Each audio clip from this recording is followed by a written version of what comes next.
Man, a lot has happened since 2010.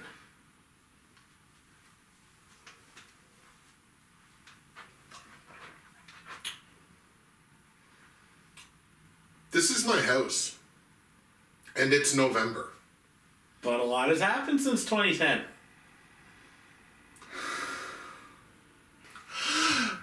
I don't feel comfortable. No. Alright, that's better. It is. So, ladies and gentlemen, you may be asking yourselves, why in the world am I seeing you guys before January? So, this year marks a very special year. It's a very special episode of Clone High. No, this is the 10th year, the 10th anniversary, the 10th lineal Justin and Tyler Movie Awards, which is what is going to be upcoming in January. However, since we've been doing this for 10 years, obviously there's a lot of territory that we have blazed, a lot of trails that we have blazed to get to this point. And what we're going to be presenting to you now is a retrospective on the 10 years that we have been sitting down here talking about movies, the stuff that we loved, the stuff that we hated, all that great stuff. This is a look back from a particular lens on stuff we would change, all-time favorites, a bunch of like the best of this, the best of this, the best of this, the single worst movie from the entire 10 years that we've done this. That is what this is going to be, a special edition of the Justin and Tyler Movie Awards ahead of the 10th Lineal Awards coming up in January. And I feel like the most important thing that we need to state right from the beginning is everything that we're going to talk about in this video only covers the years where it's been the two of us. So, like, we've had years in the past where we've done individual awards, what have you, but this 10 years are the 10 years that we have done the awards together. So, those years are 2010, otherwise known as the Dark Ages, because, oh my goodness, that series of videos. So, 2010, 2014, 2015, and then every year since 2017. And we don't know what happened in 2016. 2016, we got hit by the Men in Black neuralizer. I just don't remember what happened. So we are going to start with what I like to call the biggin. Like, this is the big one. This is like probably the biggest single award that we will talk about in this retrospective, which are the 5 picks over the years that we would redo and change if we could. So this could be placement of movies. This could even be, I guess, the way you rated a particular movie. If you look at it and be like, oh my god, I only gave this a this, or oh my god, I gave this, or whatever. Placements in the lists. It could be choices for actors, actresses, and directors, any of the other miscellaneous awards. You can kind of take whatever angle on this you wanted to, but it's the 5 picks and a bunch of honorable mentions, I'm sure, that we would redo and change if we could. Alright, so I'll start off with my honorable mentions. And I'm going to look at my screen a lot to read stuff during this video because I have a bunch of stuff written down. Yeah, so get ready for that. That's going to happen a lot because it's both of us. Yeah. Alright, so I got a bunch of honorable mentions. I got, in 2010, James Franco gets #1 Best Actor for Hal and Date Night. And it's not me hating on Franco. It's just, he beat Christian Bale in The Fighter and George Clooney in a movie that I really liked, but I know Justin didn't, The American, which I thought was a good performance. It was just kind of a terrible year for me slapping together a list because we were like, let's do a movie awards. And I wasn't keeping track of anything and I have a terrible memory. Right. So, like, I would change that. 2014, John Wick as number 14 in Best Movie should have been higher. Ooh, yeah. 2014, also, The Purge Anarchy was number 18 in Best Movie. Should have been a lot higher, too, because I actually really liked that movie. 2014, again, The Drop was number 10 in Best Movies. I don't remember all the movies that came out, but I feel like that probably should have been maybe top 5. Still in 2014, for best actresses, I would literally flip the honorable mentions in the top 3. Ooh, so wow. I had Jennifer Lawrence, Rosamund Pike, and Emily Blunt in the honorable mentions, and Scarlett Johansson, Jenny Slate, and Stacey Martin in the top 3. Now, all these performances are great. And Scarlett Johansson could probably stay in the top 3, but I would flip them, essentially. What was that Scarlett Johansson for? She had it was Lucy, Under the Skin, and something else. That's right. She had a really she good was year great. that year. And I don't care that even Slate or Martin are in the top 3, but if I did it now, I would at least get rid of Slate and Martin and put them honorable mention. Right. All right, 2015, and I'm soon done. Chappie was number 14 best movies. It should have been lower. I don't know. I was a little higher on that movie, and it's a good movie. Mm-hmm. It was hated, and it shouldn't be, but it should have been lower in my top 30. Right. And then in 2018, I included Den of Thieves in I Expected Less, but not in my top 30 movies because I had only rated it a 70. I even say in that video that it's a movie where I weirdly think about it occasionally, and like I've grown fonder of that movie. I would probably put that in the top 30. Right. And this was the last one. Back to 2010, I had Book of Eli at number 9. And that's another movie that has, like, really aged well with me. And I think I would probably... It's not the biggest thing because it's still top 10, but, like, I would probably consider top 5. As you can tell, 2014, because there's going to be a couple in here for me for 2014 as well, you can really tell we hadn't done it in 3 years. Yeah, and I'm really interested to see how much 2014 is reflected in this video. Because I'm really curious about how we view the years that we've done this and stuff, especially that year. Yeah. And 2010. But in 2010, naturally. So, my honorable mentions, again, with picks that I would redo if I could. It starts off with 2014. I had The Hobbit, The Battle of the Five Armies, was number 19 on my list, which doesn't seem all that crazy or egregious for a big movie, and it's Lord of the Rings, which I obviously love. But I put that movie above Under the Skin, The Babadook, Snowpiercer, Foxcatcher, Muppets Most Wanted, which was only an honorable mention for me that year, and I really like that. That movie's so good. I love this. That. I love this pick or whatever we're calling this. This is so what a crime this is. Right, and again, quite frankly, like that's me showing my Lord of the Rings bias, obviously, because while I think The Desolation of Smaug is a really good Lord of the Rings movie, the other 2 Hobbit movies I thought were really lacking, at least compared to that one. So the fact that was number 19 even, that should have been somewhere in the mid-20s easily. That's a good one. 2010, this one's really here egregious. we go. This one's really egregious considering this year, 2023 in particular. All right. So, in 2010, Martin Scorsese, who of course directed Shutter Island, a mistake that is off camera that you don't know about, Martin Scorsese was nowhere on my best director list. Honestly, same. We didn't do honorable mentions that year. That was one thing. Yes. He probably would have been there. But when you look at it, I gave my 3 best directors that year to Edgar Wright for Scott Pilgrim, Adam McGoyan for Chloe, which is probably where the change would come for this, and the Coen brothers, I believe, for True Grit. So, like, okay, there's stiff competition in there, but it's Martin effing Scorsese. With Shutter Island. Especially that's such a good movie. So, like, the fact that Martin Scorsese was nowhere on my best director list is like, oh boy. Man, the rawness of 2010 already showing. So, 2018, getting a little more recent now. 2018, I had a unique opportunity, which you may have actually done. I can't remember specifically. I had a very unique opportunity to do something that I don't think had ever been done in the awards up to that point, which was to give John Krasinski a double award for acting as well as directing A Quiet Place. Yes. And I only put Krasinski in directing, and I only gave him an honorable mention in acting. So it's not an indefensible pick that I had Ed Oxenbould in there as my number 3, but in retrospect, I could absolutely have slid John Krasinski in there just for the sake of having given him that double award. Yes. Sometimes just having the story of that is fun. Exactly. 2021, and again, staying fairly recent, I had Wes Anderson as my number 3 best director, and that was for The French Dispatch. Again, a movie I like, but I'm also like, I'm usually very on board with Wes Anderson stuff, and that's when he was starting to kind of lose it for me, so it almost felt like a legacy pick, almost, to give Wes Anderson number 3. I put him in there above Mike Mills, who did Come On, Come On, with Joaquin Phoenix, and I love that movie.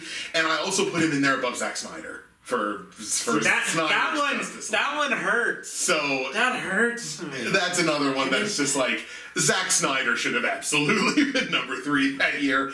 And my last one was specifically the way I rated, or just a rating for a particular movie.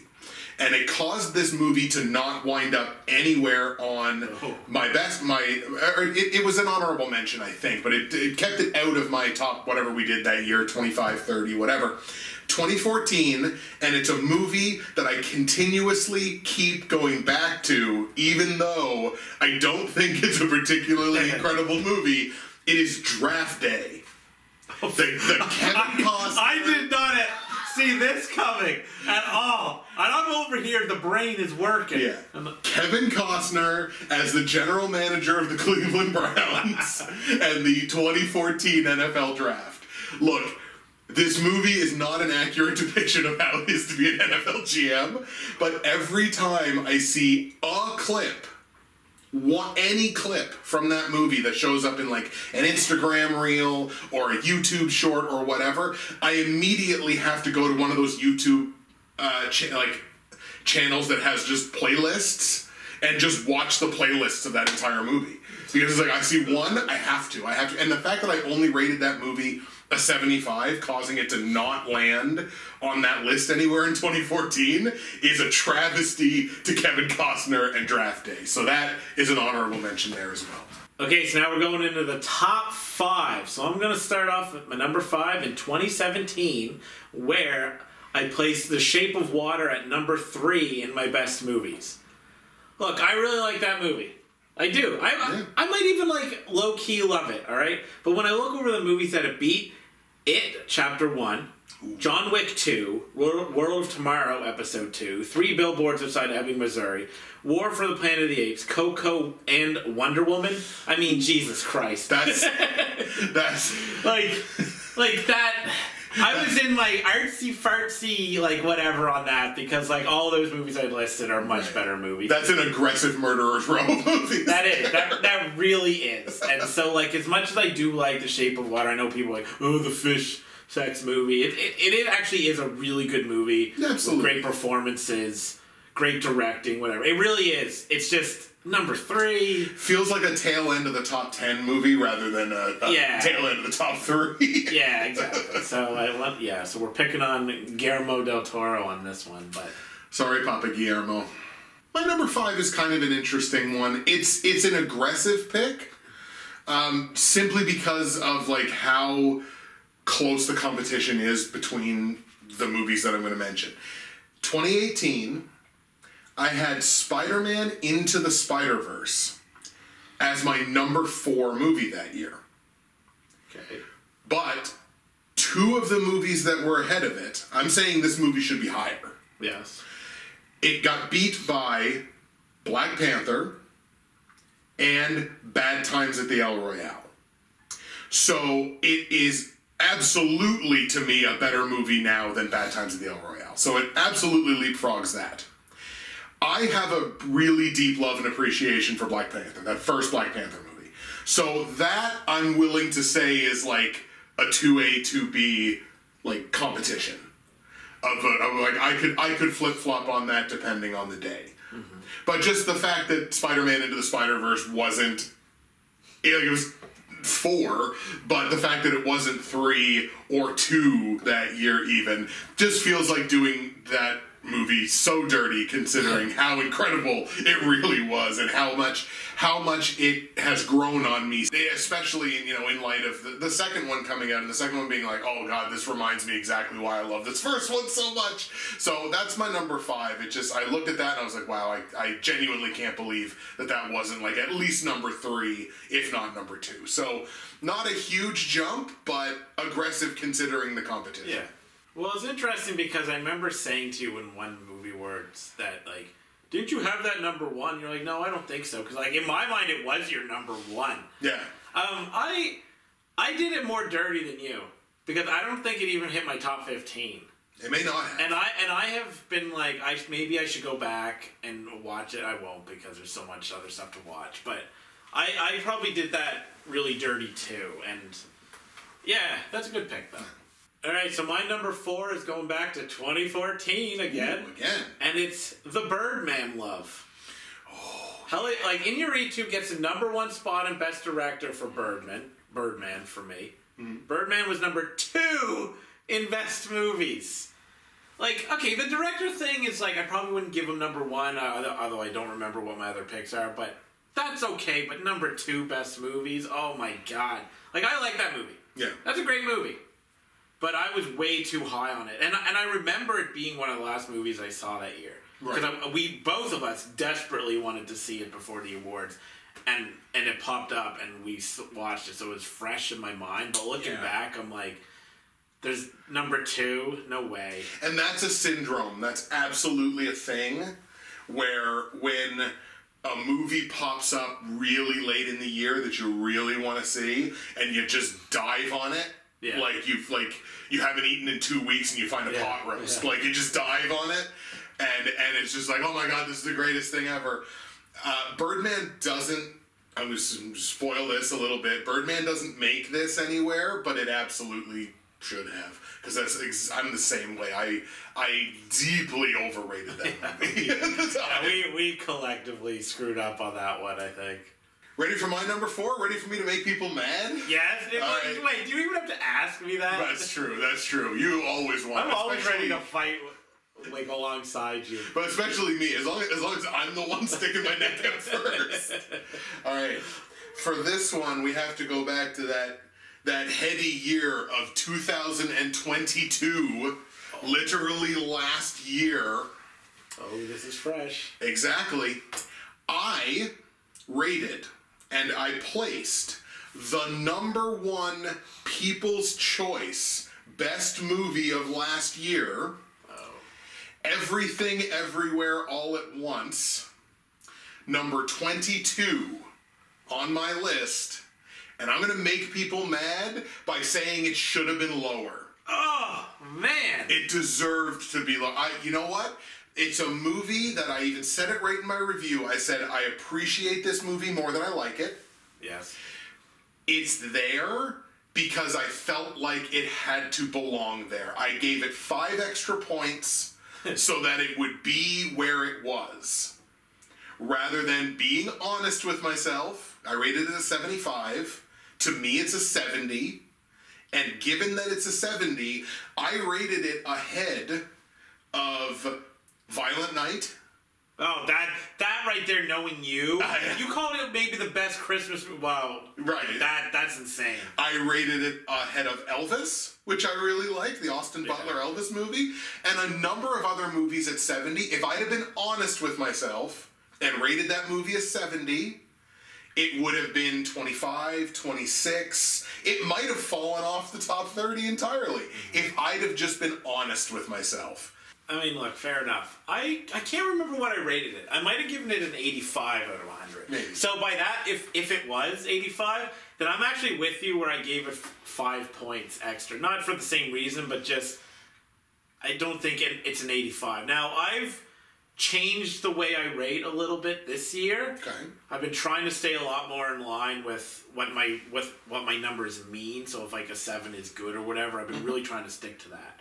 A lot more than I used to. Because I gave 8 out of 10s a lot, and I've been trying not to. Right. This might drop to a 7.5 for me as well.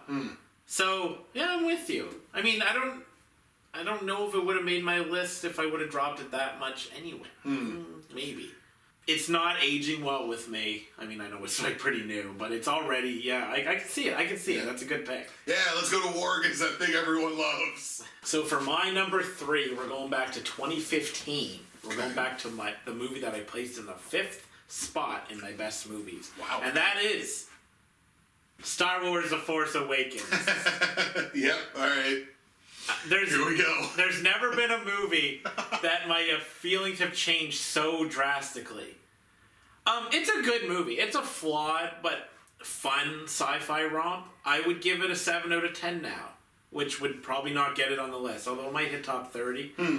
I placed it 5th. I got caught up in the experience. Like, I'm going to be completely honest with you. I went with a couple friends. I had actually never seen a Star Wars movie in theater because I had plowed through all the Star Wars that year. And I liked them. So I was a Star Wars fan, right? So I went in, friends, that excitement of seeing it. Man, there was nothing like that, honestly. People cheering as soon as the movie starts. Fantastic experience. My friends were going nuts. You loved it. All this stuff was happening. And I was like, yeah, me too. But then, years later, not even years, probably like the next year. I was going to say. It's just kind of like, why did I put that number 5? I placed it ahead of Sicario. A movie you objectively love. Yeah, I love Sicario. I put it ahead of Mad Max, which, like, as time has gone on, I've become a little less into Mad Max Fury Road, even though I still think it's a great movie. But beating Sicario should never have happened. And it will never happen again. Yeah, that was one that, like, I knew that was going to be on there somewhere. Yeah, I'm surprised it's not higher. My number 3 is going to be a fairly quick one, mostly because it's a movie that almost nobody remembers. So, back in 2010, very first year we did this, my number 10 movie that year was Harry Brown. I put Harry Brown ahead of The Social Network. So, that, you know, gives you an idea of where my head was at in 2010. Because, you know, it's just us, you know, circle of trust. I don't remember a damn thing about this movie other than the fact that Michael Caine was in it. It was like a revenge type movie. It was. I think he's like not a spy necessarily, but he might have been. And it's Michael Caine, and he's doing Michael Caine things. And I don't remember anything else about this movie. It was my number 10 movie that year, ahead of The Social Network, which not a movie that I am abjectly in love with, but I at least remember, and remember a lot of things about, and remember all the stuff that I liked about that movie. That's my number 3, because when you look at a13 that's in your top 10 and go, can I remember one scene from this movie? And the answer is no. Yes, it was 13 years ago, and yes, I've seen 1,000 or so movies since then at least, but still, you'd hope to remember something from a movie in your top 10. And I don't remember a thing. So that's why it's got to be number 3. No disrespect to Michael Caine, who I love, but I don't remember anything about that movie. I think this pick is actually really interesting. I haven't seen it, and I'll tell you why. Because I saw the name Harry Brown, to be honest, I thought it was going to be a stuffy drama, and I knew nothing about it. Yeah. But I was actually looking for movies like that, and that came up. I was like, I remember like Justin like this. So I can't speak to the quality of it or whatever, but there's a part of me that loves that you picked it, because I love hot takes, right? So Harry Brown over The Social Network, I would love to watch you defend that. Right. Like, and if I had seen it and I could defend it too, I would, but I haven't seen it. Because I thought maybe this might be a thing, I wanted to go to my critiquer to look at my review for Harry Brown. To say, like, you know what, I'm gonna give this movie its flowers and read my review. Because it's like, I kind of poo-pooed it a little bit here. Let's give it something back, and let's actually talk about why I liked this so much in 2010. I'm gonna show this to you so you know I'm not bullshitting. My review says review to do. Yes. A 9. He gave it a 9 out of 10. Sorry, Michael Caine. Ah, damn. So my number 2 goes back to 2014, and I'm calling this Tyler Forgot at number 6 for Best Director. Now, this is what happened. I didn't have another honorable mention. So, like, the movie awards were raw then, right? But I just somehow forgot to have a number 6, which would be, one of the 3 honorable mentions. Okay. So, can you imagine me doing that nowadays, just not having a pick? No. You know what I mean? No. Absolutely not. Like, I put this at number 2 because I feel like I let down the movie awards.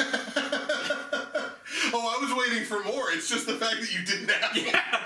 Yeah, I didn't have one. That's great. That's such a good choice. Because I look, like, when I look through the analysis I did, every time I see that, I go, oh yeah, Tyler Forgot. I'm like, oh yeah, I forgot to have, another honorable mention. I would never do that these days. These days you have, 10 10 to 12 options for everything. You're like, God, I had such a hard time narrowing this down. Yeah, exactly. But somehow I remember seeing it in the video, just me being like, huh, I forgot. You will never see that. If anything, I'm too prepared now. Exactly. If that ever happens, Tyler died and I replaced him with an AI. Yeah. My number 2 pick that I would redo if I had the opportunity takes us back once again to that heady year of 2014. So there's been 2010 and 2014 has been very heavily represented already in these awards. And this is a pick that I think you are going to wholly agree with, because you really didn't agree with me with this pick when I gave it. The movie is The Judge. So I had this number 11 that year, which isn't crazy high, right? Like it's outside the top 10. However, I put The Judge ahead of Big Hero 6 and ahead of John Wick. The first one. Yeah. Like, and looking at that list now, I go, oh no. Because all I really remember about The Judge is I remember, like, the climactic scene in the boat, which is right at the end of the movie. Pretty well right at the end of the movie. And I remember, like, flashes of it here and there. So it's kind of the Harry Brown syndrome again, where I just don't remember a lot about the movie. Now, of course, with Harry Brown, where it was in the top 10, this is outside, but the competition that was below it is what kind of pushed this one to number 2, and I know it's one that you agree, because I know you were not very high on The Judge at all. So yeah, that's my number 2. I just look at it would be, The Judge I'm sure would fall somewhere probably in the 15 to 20 range if I were to redo everything, but just the fact that it wound up above John Wick and Big Hero 6, I look at that today and I'm like, oh no. No, definitely not, no. So that's my number 2. Yeah, so 2 points. Like, I enjoy The Judge. I think it was well acted, and it was emotional, but I also felt like it manipulated you to the point that it was almost dirty. I was like, let's throw everything. So I came out of it thinking it was okay, but yeah, I understand. And 2, we were so hard on John Wick, and I'm a self-described action movie fan. That's my favorite genre, like superhero as well. But I love action movies, and yet I didn't place John Wick nearly as high, and you put The Judge above John Wick. But now I look back, and John Wick was so great. Even then, even the first one was so great. Yeah. And we constantly put these movies over it. So weird, but. You know, you're right and wrong, and that's what this is about. That's what this is about. This is about righting the wrongs of the past in movie awards context. So I'm going to read a bunch for this, but my number 1 I'm calling How I Treated Avengers Infinity War and Endgame, or How I Have Tried to Stop Just Being Artsy and Embrace the Superhero Movies. Okay, so here's the thing. I sometimes fight my desire to place superhero movies in the right spot. That's like a serious problem that I have, where a superhero movie, I haven't placed it as high because I've picked some artsier film to put in, and sometimes I regret it, sometimes I don't. There are years where I don't regret it, but there are years where I do. This event, Infinity War and Endgame, are both years where I regret it. Avengers Infinity War was number 4 in my list. It should have been number 1.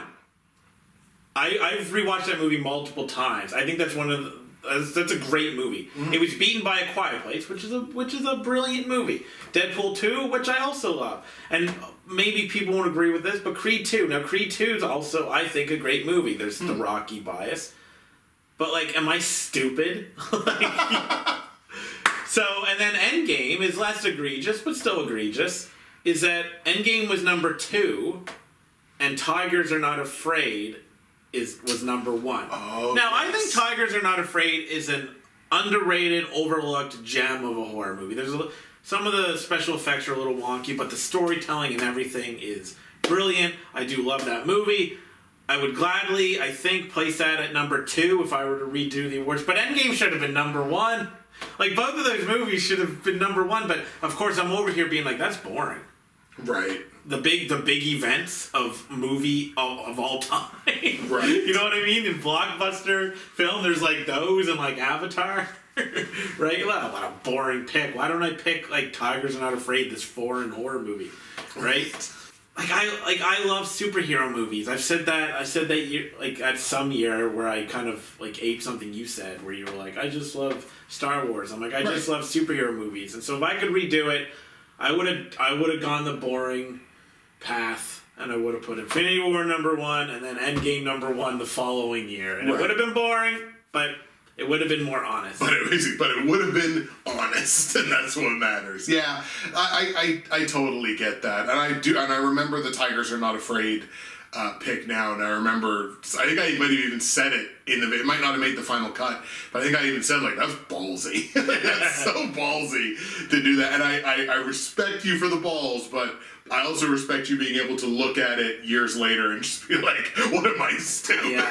I will never watch Tigers Are Not Afraid ever again. Right. But if somebody was asked me what I thought, I mean, you should definitely watch it. It's great. And like, I literally watched Infinity War and Endgame on my last vacation. I was like, why not? Why not do it again? Yeah. Still works. So I rated The Force Awakens #1 in 2015. And this is definitely my #1 pick for this. Like, we talk about what he just said about me in terms of like how I rate movies. I gave that movie a 95, which makes it like a landmark, probably one of the 25 best movies I've ever seen in my life. And I want you to think about, as he had an example earlier, the murderer's row of movies from a particular year that got rated below this. So again, I gave Force Awakens a 95. That beat Straight Outta Compton. Yes, I remember. Oh, that hurts again. That beat Mad Max Fury Road, which I think would be at least a competition right now. That beat the first Kingsman movie, which would be a competition as well.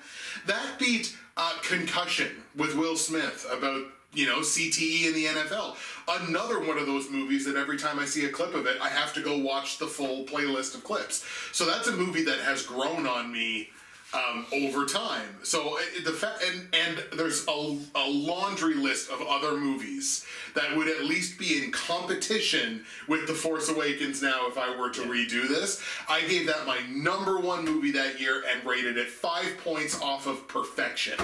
So, like, there was no competition in terms of what my #1 was going to be for this award. I think I might have even felt almost immediately after we recorded it that like, I wonder. And then in the years since, it's like, oh no. Perfect example of this. I'm on a flight home. I just got back from Portugal a couple weeks ago. I'm on an international flight home. And on Air Canada flights, you got the little TV screen in front of you. And there's a ton of movies that you can watch. What's one of the movies I decided to watch on a 7-hour flight? Straight Outta Compton. Yeah. Because I'm like, it's there. Awesome. I watched Inception too. Would I have even hearkened the possibility of rewatching Force Awakens? No. Like, I can leave that movie where it is. And the fact that I put that #1 over a litany of other incredible movies makes... I sit here today and I'm like, I like that movie a lot. That makes no sense. What hurts me about it is that you ruined a consensus #1 pick that year for this. 100%. Like, we would have had a joyful Straight Outta Compton consensus #1, where I don't think we've ever had a #1 consensus. We've come close. We've come close last year, but we've never had it, and you ruined it. So I had 2 theories before I started compiling this list of how it might go, and then after I was done, I kind of looked back. Theory #1 was that most of my problems are within my best movies list, specifically in what I made my #1, but also with how I order the movies. Mm-hmm. So like having a movie at 25 but thinking that maybe it should have been 20 is not a big deal, but having one outside the top 10 that should have been there is a bigger issue, because top 10 is much bigger. Yeah. And then the second biggest issue will be in the People's Awards. But that'll mostly be okay except for a couple oddball choices. I'm likely fine with miscellaneous and worse. That was my first theory. Okay. My second theory is my picks get less egregious in general as the years go on, as my preparation game increased. Mm-hmm. So then the results of this was, for theory #1, In best movies, I had 15 serious considerations. 2 of them were about how unhappy I was with my number 1, the 2 Avengers movies. The rest are just movies I would have placed a bunch differently. People Awards, I have 7 serious considerations. I said I'd be decently okay, but 7 is quite high, so I guess I was wrong there. Miscellaneous, 0. I was right. Worst movies, 0. I was right. Theory number 2. 2010, the year that shall not be named, was a mess from a delivery standpoint, but I wouldn't change a ton from it picks-wise. It only had 1. 2014 has 7 of my 22 considerations. Wow. It makes me wonder, did we decide to do this last minute? 2015 had 5. 2017 had 4. 2018 had 3, but it had co-daddy my biggest, Infinity War. But interestingly enough, no People Award serious mess-ups from here on out. 2019 co-daddied my biggest with Endgame, but that's it. 2020 had 0, 2021 had 1, and 2022 had 0. So I do have less screw-ups these days. Yeah. I've basically eliminated People Awards entirely. So maybe that's not interesting. Maybe it doesn't make the final cut. But when I sit down to do it, I was like, I got some theories of how this is going to go. And I was just kind of curious. I kind of had the same idea going into this in terms of like what picks would I redo is like I feel like this is probably going to be heavy earlier. Yeah. Like the further back you go, it feels like, and again, it is a preparation perspective. It is a, like, as we kind of kept going and doing the awards more and more, we were taking it more and more seriously. It became more and more of an event. We were putting more and more into it, like, emotionally and intellectually, I think. So it makes sense that there were fewer, and again, there's recency bias that plays into that too. Sure. But I kind of figured that, and again, when we go over those, how many were from 2010? How many were from 2014? 2014 got hit. 2014 got hit hard. And again, it shows that we took a 3-year break and then decided to do it again. So we're going to move on now to the movie that we still think about or lives rent-free in our heads. The one movie that has stuck around and has just drilled its way into our brains and will not leave. I'm going to let Tyler lead this one off as well because I believe Tyler has some honorable mentions, which I do not. I have honorable mentions for basically everything. Great. No worries. Alright, so my honorable mentions, The Drop in 2014, because whenever I mention low-key, subtle performances, like akin to Rocky, but I don't want to talk about Rocky, I reference Tom Hardy in The Drop. So, like, it always comes up. Like, I've noticed it over the years, it just keeps coming up. Yeah. There's The Purge Anarchy for kind of a similar reason, because it's always the movie I use as an example when I'm talking about political messaging in movies, that you can't let the political messaging get in the way of the story. And I mean that in the sense of, there is no way you can miss that The Purge Anarchy is about, like, class war and stuff, because it basically just yells it. There's, like, a scene where the guys burst in, they don't literally yell class war, but it's essentially class war, right? But it's still such a good movie. Like, it's so much fun. Right? Fairly unsubtle. Yeah, it's militant satire, as I like to call it.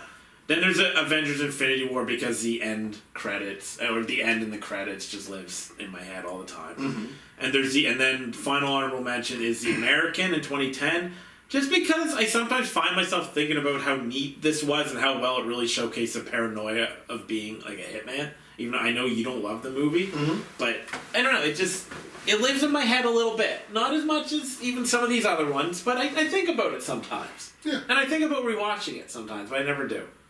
But then my winner, we go back to 2021. Ooh. Pig.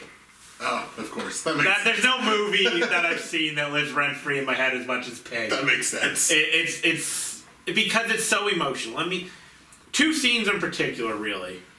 There's when the guy asks Nicolas Cage why they're trying to get the pig back if Nicolas Cage's character doesn't even need the pig to find truffles, and he just goes, because I love her.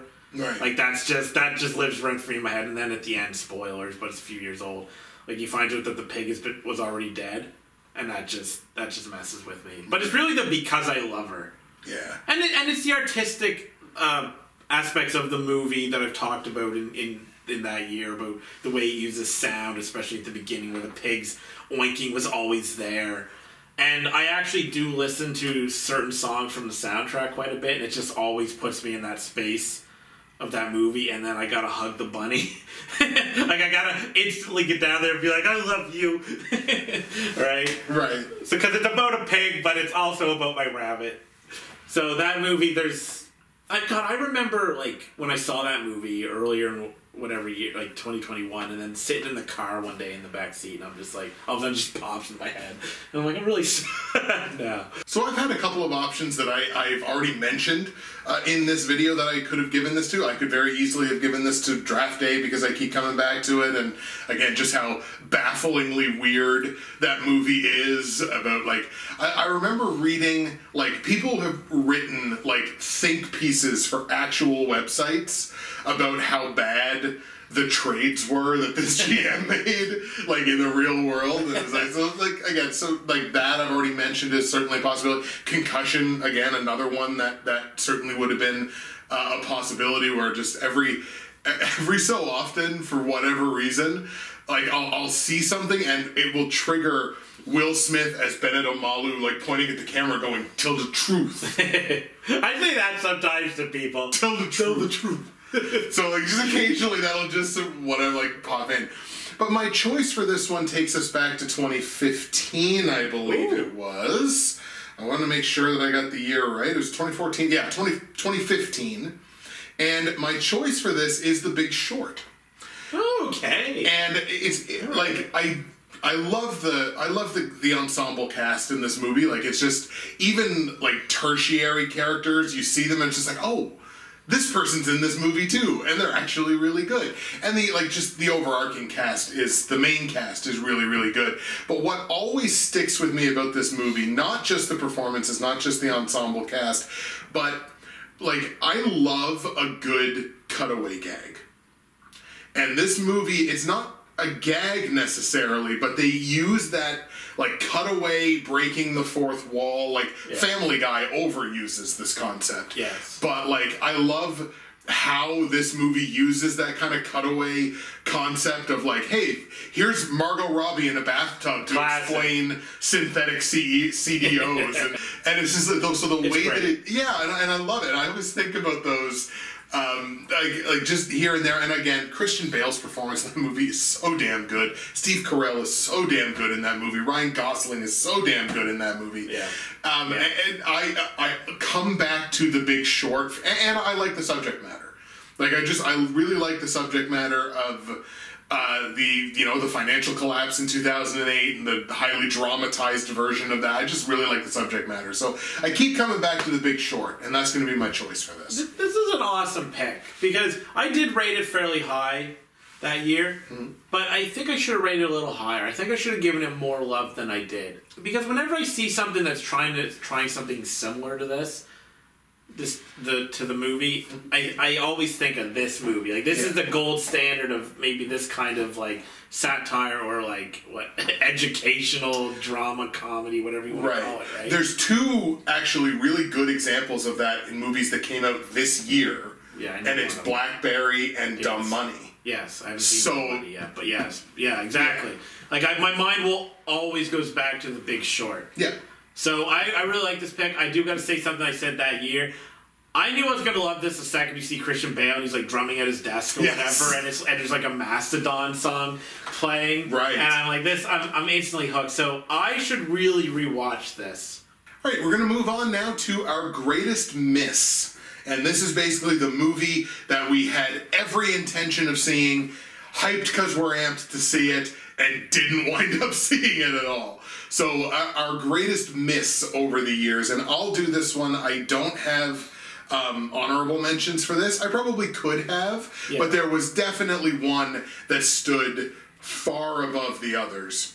This was in 2014, which would have just been another add to the let's just redo all of 2014. And you used to do a list of shame, eh? I did. In the description of your videos. Yeah. Yeah. So this is the one, and the one is Whiplash. Okay. Yeah. Like, I was very, very invested in seeing Whiplash. As soon as I saw the cast, I was like, okay, I can't wait to see this movie, and I'm still waiting. It's been 9 years. I'm still waiting. I've seen clips, but I've never actually watched the full movie. Certainly not in enough time to do the awards in 2014. So that's my big miss, is Whiplash. Okay, so I haven't seen it. I don't really care to, but I see a lot more movies nowadays than I used to, like back then. Like I've hit 100 movies every year since we started doing this. Yeah. At least in the years that we've done this together. Mm-hmm. So I would probably watch it, like if it came out today, I would probably watch it because just I've watched probably 40, 50 more movies the last couple of years than I normally would. So it probably would have got in there. But that's an interesting pick. I wouldn't have seen that coming because I don't know that I've ever heard you talk about wanting to see Whiplash. So that's why this is kind of interesting, because I'm learning something about you. Yeah. Okay, so let me just read off a couple honorable mentions. There's the 2018 Nicole Kidman 1-2 punch, which is Destroyer and Boy Erased. Oh. I wanted to see Boy Erased because Joel Edgerton directed it, but she was in it. Didn't get to see it, obviously. But Destroyer, I really wanted to see. Like, I really badly wanted to see that movie. Never got to. Licorice Pizza in 2021, just because it's a Paul Thomas Anderson movie, but I didn't get to. Honey Boy in 2019, because like Shia LaBeouf had the Peanut Butter Falcon and Honey Boy, and I think that would have really helped his chances in the awards. Then there was Widows in 2018, a Steve McQueen neo-noir heist thriller. That was outside of Destroyer. That was the one I wanted to just see the most, just not for even award consideration, just because I was super interested in it. So I was going to go with the Nicole Kidman thing, but then I thought in the final hour, 2021, The Tragedy of Macbeth. Oh, yeah, Denzel. Yeah, right, Denzel. So, I'm just going to read off what I said here. I'm going a different route with this than I was originally going to. I actually ended up watching this last year because I was going to count it as a cheater, but honestly, it sort of felt wrong. Like, I just didn't feel right including it as a cheater because the release dates were so weird. I didn't even like it that much. I admired the direction, so it would have been a Best Director consideration. And this is where, like, my miss part of it is. I couldn't include it in awards that year, even though I have seen it. So technically, I kind of broke this a little bit. But you want to know why I chose this over, say, Destroyer? Because I can't seem to give Denzel Washington an award.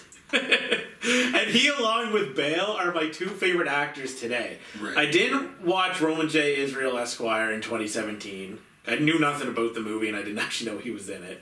Right. Other years he gave good performances, but not top 3 of the year or anything. And he would have mopped up #1 for Tragedy of Macbeth because he was fantastic in it. And it wouldn't have even been close in 2016 because it would have been Fences, which I would have also given him an award to. Right. So I can't give Denzel a Best Actor nod because the best performances he gives are in years I don't, like, either don't see the movie or we don't do this. Right. So I wish I would have seen The Tragedy of Macbeth so I could have finally let the king ascend to his throne where he belongs.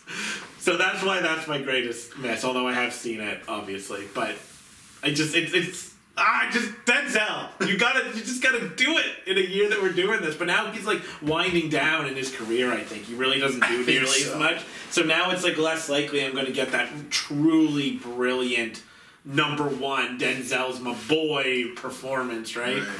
So can we give someone a legacy award who we've never given an actual award to? I make the Hall of Fame video, so we couldn't talk.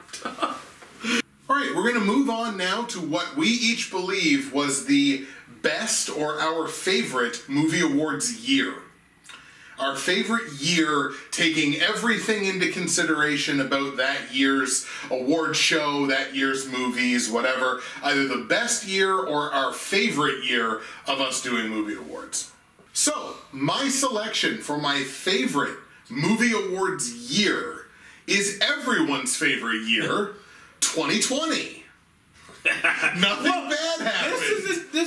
I did not see this one coming. You didn't see this coming at all? I never would have guessed this because, wow, okay. Here's why 2020 is my favorite year. of not ever. Yeah. My favorite year. So many people dead. For us to the movie awards. 2020 was my favorite year. Not only because obviously we still did a full award show in a year where a bunch of movies didn't come out. And like a year when for like half the year you couldn't actually go to a movie theater and watch movies.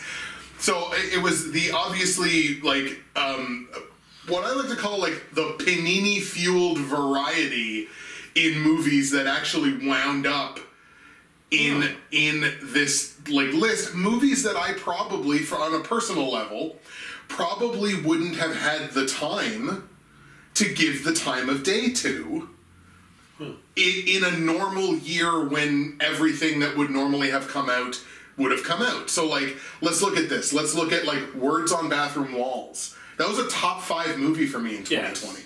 A movie I may not have actually watched if it was a regular year with a regular volume of movies. Uncorked, the one about the wine sommelier. Driveways, one of my favorite movies from that year. Might not have watched it. The Broken Hearts Gallery that apparently like nobody watched, but I didn't watch both. The only one I've seen here is Driveways. It's Driveways. Like that, another example of a movie that I probably wouldn't have had the time or opportunity to watch, but I wound up watching and wound up making my list. A movie I really, really enjoyed.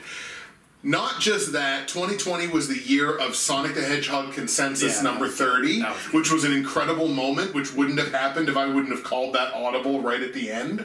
And it was just that great... And I called an audible, too. I think so, yeah. So it was this great moment of us just like simultaneously being like, nope, this is number 30, and that great moment on camera. And then, of course, the Wolfwalkers pick, which was just such a great moment between you and I. That you didn't even know it was a movie that I saw, much less that it winds up being, my favorite movie of the year. So just taking the whole kind of picture of 2020, it wound up in an abjectly terrible year. It wound up being my favorite year of us doing this. That's really fascinating. But you bring up some interesting points. So I guess there is an excitement to it in the sense of, like you said, so much bad was happening, and you didn't even know if we'd get to do the awards. Well, exactly. We're good boys who don't break protocol. Well, that's true. So it's like they could have been like, stay home, and we would have done it. Right. We would have been sitting there like if in January 2021, if they were just like, "Yo, you have to stay home right now," it's like, well, how are we going to do this then? Like, are we doing this over Skype? Like, how's this going to work? That wouldn't have been. No, it would have been very bad. So there is that level of excitement. I do like the point you made about maybe seeking out movies that you wouldn't have otherwise have seeked out. I don't fall into that as much. Maybe that's part of the reason why I don't consider that, because I just watch more movies. Right. But there was like a lot of interesting picks in there, and maybe that's a year that you might have seen more movies that I didn't see. I think so. Which is interesting. I guess why I don't choose it is, it's just, there was a darkness looming over everything. I think even in the way the movie awards looked, I think it might have been a little darker. I think it was. I think you're right. But this is a great pick because I gotta be honest, I didn't even consider it in mine, or that you would. Maybe the energy of those awards, maybe the energy was actually good. It's just I'd have to rewatch the 2020 ones, I guess. All right, so for my pick, I gotta read off my story before I tell you the winner, just because it's much better. Okay, this was a ride. I was gonna give it to 2017, but then as I wrote why, I talked about 2010, and I said this. 2010 was scattershot. We filmed videos at weird times because we didn't take time off. It was poorly edited by me. It was offensive as hell. We hadn't figured out even the final format, and I'll never watch it again unless you and I do. But it is our baby, the originator. And then I was writing why I didn't pick 2017, and I said this. I was going to pick 2017 even though it was the least flashy pick of the 4 years I had in consideration, because to me it was the beginning of the modern era. It started the streak. It's what I think of when I think of the awards, even though the table was still in the other room, and there's no reason to really believe this aside the fact that we took 2016 off doing it together, and we haven't missed one since 2017. And I started just looking at the videos for 2015 and 2017, and was adding in And the fact that we ditched the genre awards in 2017, so it did kind of feel like it was becoming the official format. Mm-hmm. So then I talked myself out of 2010. Because I was like, well, the format was in place in 2017. We ditched the genre awards, added the Castle Award, and we got the format down. So then I went with 2019. Okay. I love 2017 because the Castle Award was made, but I don't get it was solidified as a regular award in 2019. Okay. After being introduced in 2018. So 2019 is the last awards before the world shut down. It's the end of a decade. Not only that, but we moved the table to where it is now, which means that the movie awards reach its form that we have used since. It took us 5 prior attempts to reach whatever the hell this is, which is kind of sad when you think about it, but we did it. And I know, 2022 is probably the most entertaining year. The first ever mid-years awards was fantastic. People I talked to even said we seemed more energetic. The top 5 was bananas. But I'll stick with 2019 because it is the beginning of the movie awards that we now know and love. I like that. I like that reasoning a lot. Like, I don't know if the content itself was the best. I'd have to rewatch them all with that in mind. Mm-hmm. Like, because 2022 is a year that sticks out to me as like, that was fun. Like, Yeah. That was a super fun year. But, yeah, 2019. I like it. I definitely like the reasoning a lot, and like almost kind of taking it from a format perspective in a sense, where it's just like, well, this wasn't until this, and this wasn't until this, and we used to do this, which we don't do anymore for good reason. And so it's like, I really like your angle on that. I think that's a really good choice. Thank you. Enough of being positive, let's be negative for a minute. The next award is the worst of the worst, which is the single worst movie that we have seen during the years of the movie awards. And oh boy, are there some candidates. I'm going to have Tyler go first. I have kind of an interesting spin on this, I think. Yeah. We're going to have Tyler go ahead. Okay, so first, couple honorable mentions. Mm-hmm. Woman in Gold, 2015, and Salt and Fire in 2017, which is so bad it got the poop naming treatment. Fair enough. But my winner is I Am Virgin. Ah, yeah. The thing is, Woman in Gold and Salt and Fire do have some good things about them, right? There's a little more competency in them. It's a bad movie. It's like a parody. Mm-hmm. Remember those people who used to make the really terrible parodies? What, Seltzer, Freiberg, or whatever their name is in that duo? That were behind some of the worst parodies and probably killed the whole parody movie. Yeah, it killed the entire genre, yes. I expected I Am Virgin to even have their level of competency, and it didn't. Mm. Like, that's really the most damning criticism I give. My pick isn't fun for this one. Right. So I'll probably just leave it at that. So my pick is I Am Virgin, which is also a stupid name. Yeah. Also, yeah, very... I'm pretty sure that's a movie where one of the big jokes was, "No way, Jose!" I think that was the one. Which is like, right. Come on. Which means it was like written by people that write for WWE, because that's on like the level of Roman Reigns saying "suffer and succotash."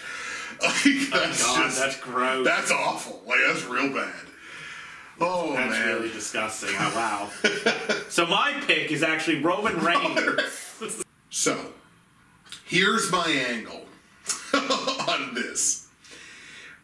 And you know, for a fact, I have, at this point, we both do, an unblemished record. We will never, or have never, copped out on an award. Ever. Not said like, hey, I can't do this. Yeah. It's never happened one time. My gut instinct, even though there are a plethora of great options for this. Assassin 33 AD, where they got to go back and kill Jesus. I don't know why that premise is making me laugh so much this year. I don't think I laughed a year. Anyway, whatever. The Rock playing Hercules. There's all the bad UK horror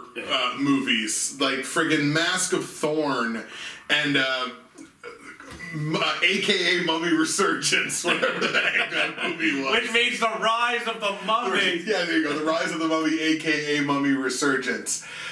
Basically, a Titanic 666, or anything that was done by the Asylum ever. I have to abstain from giving a pick on this ground. In 2 months, it's going to change. That's funny. If I'm forced, gun to my head, to give a pick for this right now, the answer is COVID-21 lethal virus. In the midst of a pandemic, let's make it about another pandemic with a different whatever, and try to make it sound like we're making like insightful commentary on authoritarianism when all it is like ripping off 28 Days Later. Like that's all that movie is, and it's just all kinds, 8 kinds of not awesome. So if I have to make a choice, it's that. The asterisk here is I've already seen a worse movie than that this year, which I can't tell you because it's going to ruin it. Stay tuned for 2 months from now. Exactly. When he does tell me. So if I have to choose one right now, it's COVID-21 lethal virus, but stay tuned because it's going to change. We now move on to a pair of awards about each other. We do one award about ourselves and one award about the other person. So the first one that we're going to talk about is the biggest discovery about ourselves, kind of as movie watchers or movie critics, or put that in quotation marks, or whatever. Our biggest discovery about ourselves since doing these awards. I would say the biggest discovery I made about myself in regards to movies is my comfort and now even enjoyment in going to a theater and watching movies by myself. Oh, that's good. That's interesting. And that really hasn't happened except in, like, I'd say the last year. So, obviously, like, it's still a very social act for me, and I still probably, if I had to have a preference, I would prefer going and seeing a movie with someone else. Because you always want to, like, chat before the movie, you experience the same thing at the same time, chat about the movie afterwards. Like, that's still a super enjoyable experience for me. But not prior to this year did I ever go and see movies by myself. Ever. Because I was like, why would you want to do, like, why would you do that? And then this year, I just kind of found myself doing it more and more. Which tied into some stuff, I guess, in my personal life or whatever. But I was going and watching movies by myself and going like, no, I actually really enjoy this. Like, I actually did, like, sure, it sucks to not have that conversational part of things, but to kind of decide, I don't know, 25 minutes before a movie's about to start, because our movie theater's right down there, it's like, oh, the movie starts in like 25 minutes, I think I'll go. And then just getting up and going and experience and then coming home. Like, just getting that comfort in being in that spot, but being there by yourself. Something I never had before, and just something that I really learned how much I appreciate and actually enjoy just going to a theater and seeing a movie by myself. That's a great pick. I am not there. No. I think I've only seen one movie by myself, and it was A Quiet Place. I gotta tell you, I felt weird. Because at that point, I really only watched movies with you at the theater, and my older brother when he came home, and sometimes one of my little brothers. But it felt so weird. I was sitting there by myself. The movie was over. I kind of look over. It's like kind of waiting for the other person to be like, let's go, or like be ready to go, and I'm like, oh yeah, right, it's just me. Yeah. But to be honest, I think I would go more by myself if I lived a little closer, because I'm walking down. I just don't like walking by myself. Fair enough. But if I was basically neighbors with the theater, I think I would probably go more, because there are days where I'm sitting there being like, I want to see this movie that's playing. There's no one to go with. I should just go by myself, but then I never end up doing it because I'm like, I'm going to have to walk to. It's going to take 25 minutes or 25 minutes. Right. And walk. I'm just not. I don't like doing stuff by myself. But again, if I lived closer to it, I probably would too. So I really like that pick. I'm glad that you discovered that about yourself. And it feels like you're seeing more movies this year. I don't look at your ratings, but sometimes before when I'm deciding to watch a movie, sometimes I'll be like, I wonder if Justin's seen it. I'll kind of carefully scroll down, and if I see a couple, or I'll see a couple has seen it. That's Cronk or Ticker. And I know it's almost always you when it's a new movie, because Zach doesn't watch many new movies. So if I see one, I'm like, oh, Justin saw it. I'm noticing that a lot more. And maybe that's because maybe in previous years I might get to movies before you, and maybe that's why. But it does seem like you're seeing more movies. Yeah, and in years past, I will have missed movies because I'm like, there's not really anybody to go with. So I'm not running into that this year, because now I'm just like, well, I want to see it, so I'm just going to go see it. Yeah. So that's kind of been the big personal revelation this year, which has definitely led to me seeing more movies. For people who think, why don't you go with each other? Our schedules are just hard. Yeah, it might not seem like it when we're on here doing this. We are adults, and we do have schedules. I got a couple honorable mentions, nothing too major. A love for Jennifer Lawrence came in the year 2010 because of Winter's Bone. I was also considering going with just loving superhero movies, but I realized I've loved superhero movies before the movie awards ever started. Right. It's maybe came to the forefront a little more, but we had The Dark Knight, we had some of the X-Men movies and whatnot before, so Blade, other stuff like that, so I didn't pick that. This was a little hard for me in a sense, because a lot of my growth didn't really come from in the movie awards era. I was pretty much set in stone on a lot of things. There's little discoveries about me here and there, and our conversations have been great and all that. But, so I came up with A24, because I'll call it an appreciation, I suppose, of A24, because they came around literally within the era of the movie awards. Mm-hmm. They kind of got a festival hit with Spring Breakers, not a year that we did this. But they've kind of grown to what they are in the exact same way that we have.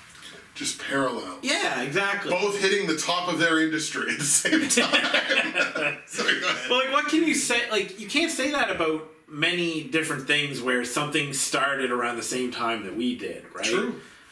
And I don't love every A24 movie. But A24 is a studio that is a selling point. Oh, that's an A24 joint. Let's watch it. And there's not many studios that have that. I mean, Disney is big enough that it's it's a Disney movie, right? But for the most part, A24 is the one where I will generally seek out, not everything they do, but I will be more willing to seek out their stuff. So that's what I ended up going with. I discovered an appreciation, or whatever you want to call it, an awareness of A24 and what they bring to the film industry, which I actually think is hugely important.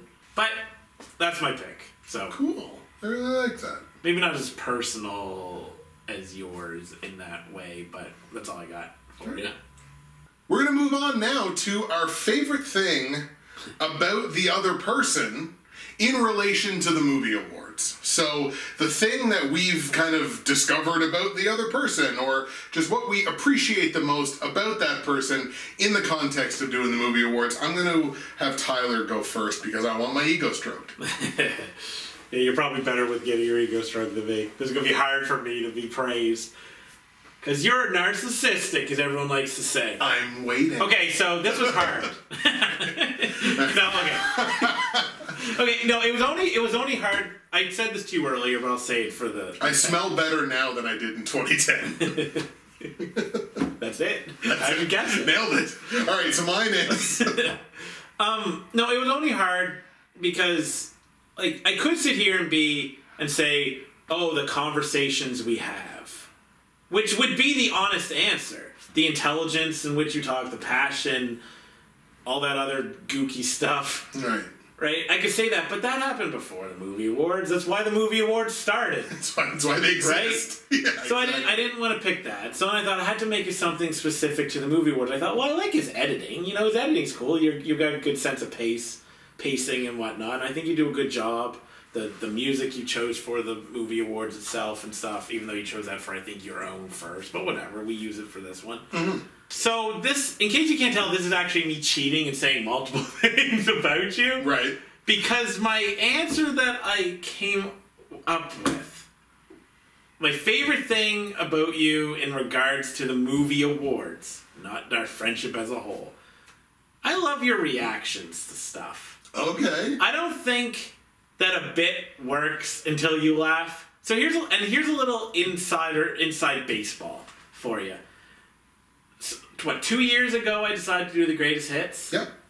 Now, I keep track of funny moments over the last 2 years. But for the previous years, one of the tells of whether a clip was... whether I should kind of pause the video and watch the clip and then cut it was, like, your reactions. Okay. Because you give good reactions to shit.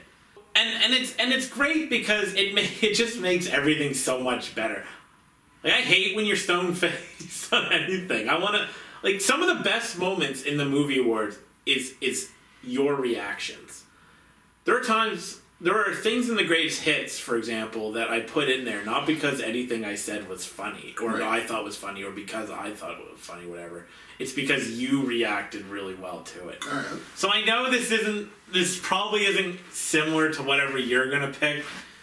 And I said to you earlier that I'm not a huge fan of it just because, I don't know, it seems a little silly, I guess. But that's why I threw in the part earlier of, like, you're an intelligent moviegoer, an intelligent friend, an intelligent person, and your passion and all that, but... Keep going. You're handsome, and you put up with me. You allow me to break awards and all this stuff. But maybe it's not my favorite thing, but I'm going to go with your reactions, because I think your reactions are so good. Nice. Like, I admire you, and I respect your opinion on things, so to get a reaction out of you, whether it's, oh, that's really interesting, strokes my ego, even right. if I never say it. Because if you're sitting there like, oh yeah, that's cool, and then we kind of move on, I'd be like, damn, I suck. Like, oh, shit. This answer's probably not going to come as a huge surprise to you, because I think it's, like, the fairly obvious one, but it's so obvious because it's so true. My bunny. Exactly. So, moving on. It's Castle. It's always Castle. My favorite thing about you, other than Castle, my favorite thing about you in terms of the movie awards is how you've developed over the years as an on-air personality. We'll call it that. Yeah. Because when we go back, if you go back to 2010 and 2014 and 2015, and I would notice this a lot as an editor. Okay. It's like, man... he's not saying a lot. Or the way that you... and you're not this way anymore, but the way you... and I don't know if it was, like, a lack of confidence on camera or what it was, but it was a lot of, like, kind of slouched a little bit and talking into your chest. So as an editor, it would kind of drive me nuts. Because I'm like, you can't hear what he's saying. Because he's not, like... talking to the camera or like talking to the perceived audience. Yeah. And I'm by no means perfect with this. I still run into this problem occasionally. But like, obviously I'm the more seasoned on camera person. I've just done more. So in the early years of the awards, I would find that it would make my job more difficult. And it would cause, unintentionally, it would cause like the amount of talking time and camera time to be unbalanced. There was more of me in there because you weren't saying a ton. So it's like, it was a lot more difficult to kind of try to keep it balanced. Yeah. Like I would be cutting out things that I would be saying that I thought like, oh, this has value, it should be in there. But it's like, man, this last 15 minutes has been like 12 minutes of me. So it's just like, it's not anywhere near like giving us like equitable, not even equal, just equitable screen time. But the way that you've developed now as somebody on camera, you are so much more confident with the conversations that you have and so much more into the performance of the points that you have to make. You are so far ahead of where you were 3 and 4, even like 3, but like 4 and 5 and 6 years ago. Right. As an on-air person, you are infinitely better than what you were before. So the way that you've developed and progressed and improved as an on-air person, I see it every year. it's been like meteoric where you've gone from 2010 and 2014 to where it is now. So I love you on camera so much more than I did like 4 and 5 and 6 years ago. You're such a better performer on camera now. Because I decided that from now on, I'm just going to come here to yell. No, I have notes. A lot more notes. Yeah. Maybe that has something to do with it. Preparation has to. I didn't have notes. Right. Like much notes, and I've said this so many times to you, probably on camera. My memory is atrocious. Right. I do remember being more nervous. Yeah. Before I would do the awards, like I was excited, but I was nervous. Right. More nervous than I would be now. I'm not really that nervous anymore. But yeah, you're probably right. Honestly, it's probably a confidence thing. Yeah. Or just like not caring anymore. I'll just talk about whatever. Right.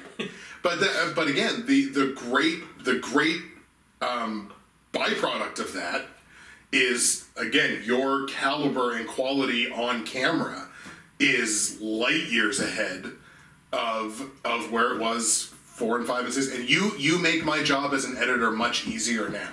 Yeah, I do. And so that I think is sort of.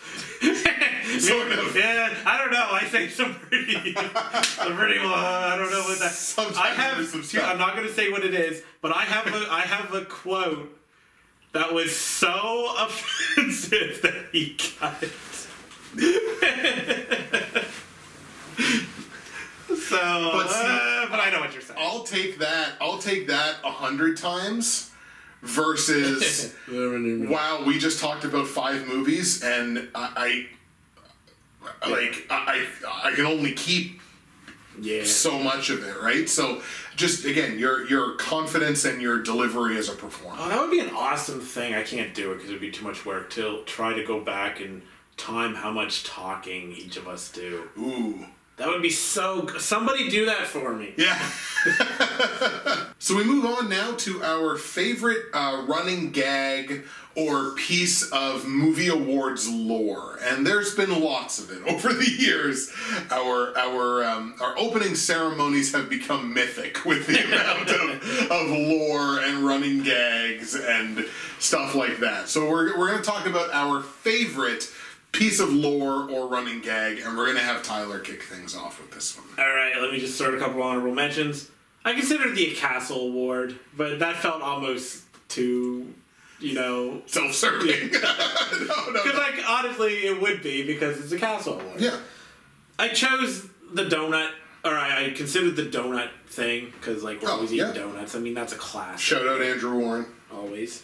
Actually, shouting out Andrew Warren is kind of a nice, a nice piece of lore and running gag to it. Not even a gag, but every year. And then the final honorable mention was our war on France, even though it's a new one. Right.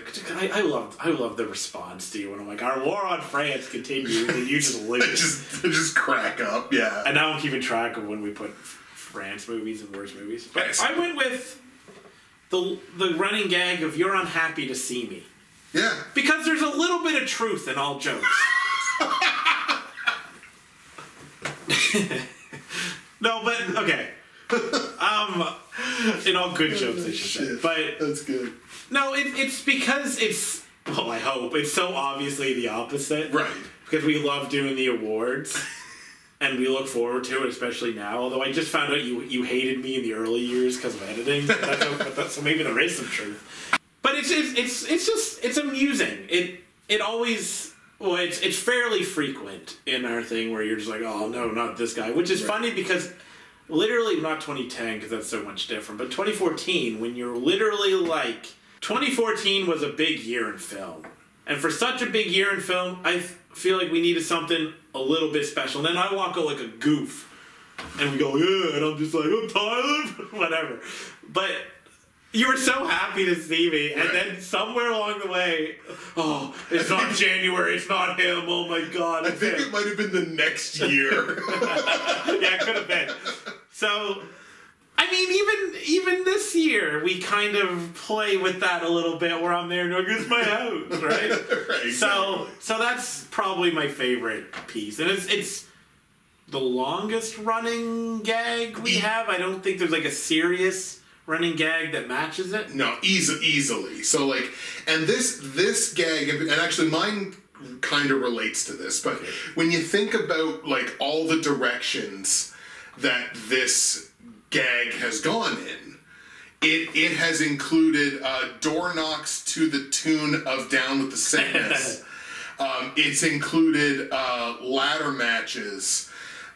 It's included, you can't come into my house unless you sanitize your hands and wear a mask. Still a great gag. It's such and it goes on the floor. So this gag has gone in all kinds of different directions. Multiverses, time travel. I love how you're spinning this. Like, I never even considered all kinds of different ways that this particular running gag has been like the magnum opus of these movie awards. And mine, again, ties into this because it's the very specific reaction that I have, which is fuck, and it cuts off before YouTube gets mad at us.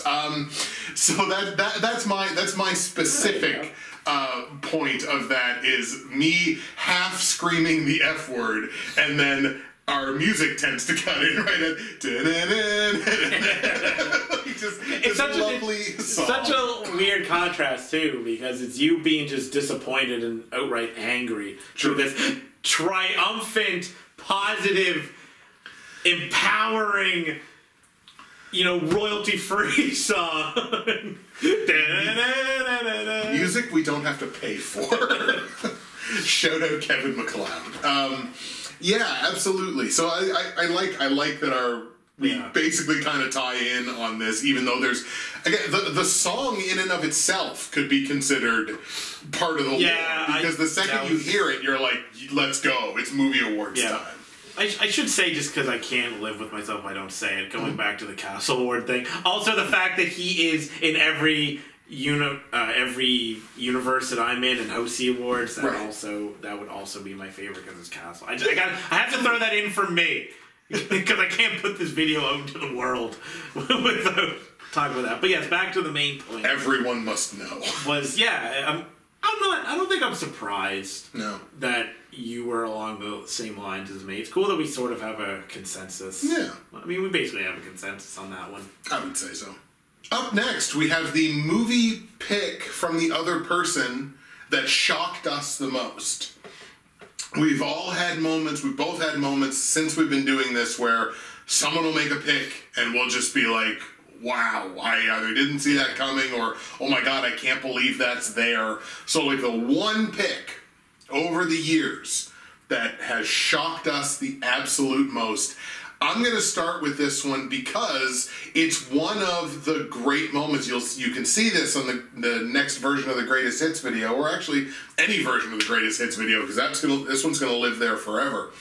It was when you, in 2019, with Love, the Beach Bum, not being his number one pick in 2019. Yes. And that was to the point where, like, yeah, sure, I played it up on the camera, but legitimately, when that was not your number one pick in 2019, like, there's a reason I had a heart attack on camera. No, there's a reason that I played that up so much, because I'm like, that is a shoo-in. Like, that's the most obvious of the obvious picks. And when it wasn't that absolutely blew me away in 2019. Yeah, you chose a Hall of Famer, because the Beach Bum got in the Hall of Fame for that. Right. And I was going to go with another Hall of Fame with Wolfwalkers, because I was legitimately surprised. Yep. But maybe this is recency, but I think I'm going to have to go with you not having the Batman as your number one. Oh, okay. Even though it just happened, because on video, I mean, on the Wolfwalkers, I'm like, oh, you watch Wolfwalker, right? But this one, you can see me, I'm like, what is going on? Like, I'm like so distraught or not even distraught, but I'm just so surprised that that edged out Wolfwalkers for me a little bit. Because maybe you shouldn't have, I don't know. This was a hard choice. Yeah. But I'm gonna go with you not having the Batman as number one. That's the pick that shocks me the most, because I was positive he was going to take the Wolfwalkers one. Positive that was going to be the... And it was right, exactly. Yeah, it was right there. Yeah. I've said this, I think, in the mid-years where we talked about our favorite movie awards moments. I think part of the problem is that I've seen it way too much. Right. That's fair. It's whittled it down a little bit. So what we're going to do now, we're going to shock the world, shock this industry, by giving you a little Tennessee Shim Sham here. We're going to switch things up. I am going to give an all-time Castle Award, which is usually his domain, and he is going to give an all-time I Don't Get It Award, which is my domain. All right, so I'm going to be looking down at this a little bit. At first, I was going to try to pick a movie that you hate, or that you love. Sorry, that I hate, but there wasn't really. I wasn't going to I thought about maybe Her, because I know how much you love it, and I hadn't seen it. But then I was like, but I could watch this movie and then love it, and it just would be kind of a waste of my time in that sense. But here's some honorable mentions. Okay. I considered Once Upon a Time in Hollywood, but he had already picked it one year. And I didn't want to go down the same road. That's boring, right? Right. Even though I agree, you got it right. My man over here got it right. I considered Dunkirk. We gave Nolan a nod for directing, but to quote our good buddy Zach, Dunkirk was kind of hollow. And this is funny because you had mentioned this movie earlier. I considered The Social Network. I liked it as much as the next guy. But I kept seeing it on the best of 2010s list, and I've never really thought of it as such. I considered Call Me By Your Name. Because I remember thinking, I don't get it, in 2017. I considered Star Wars The Force Awakens because of your placement, but then you've rectified that anyway. I retconned it. I considered Baby Driver, because I like that movie, but don't love it. And then I gave brief consideration of The Black Klansman, but I don't think that was whatever. And I considered Get Out. Ooh, okay. But then I thought of something better. So for my I don't get it, I'm giving it to Jordan Peele. Just to Jordan Peele's filmography. Okay. I'm not stopping at Get Out. I'm doing Get Out. I'm doing Us, although I like Us the most. And I'm doing Nope. And I'm going to throw some shade at Key and Peele because that show mostly sucked outside of a few gags. Okay. A few of the sketches were really funny. Right. But I have never seen the appeal of this guy as what he is being described as. Because he is considered one of the, upcoming greats in horror, we'll say, or the future of horror, or whatever you want to call.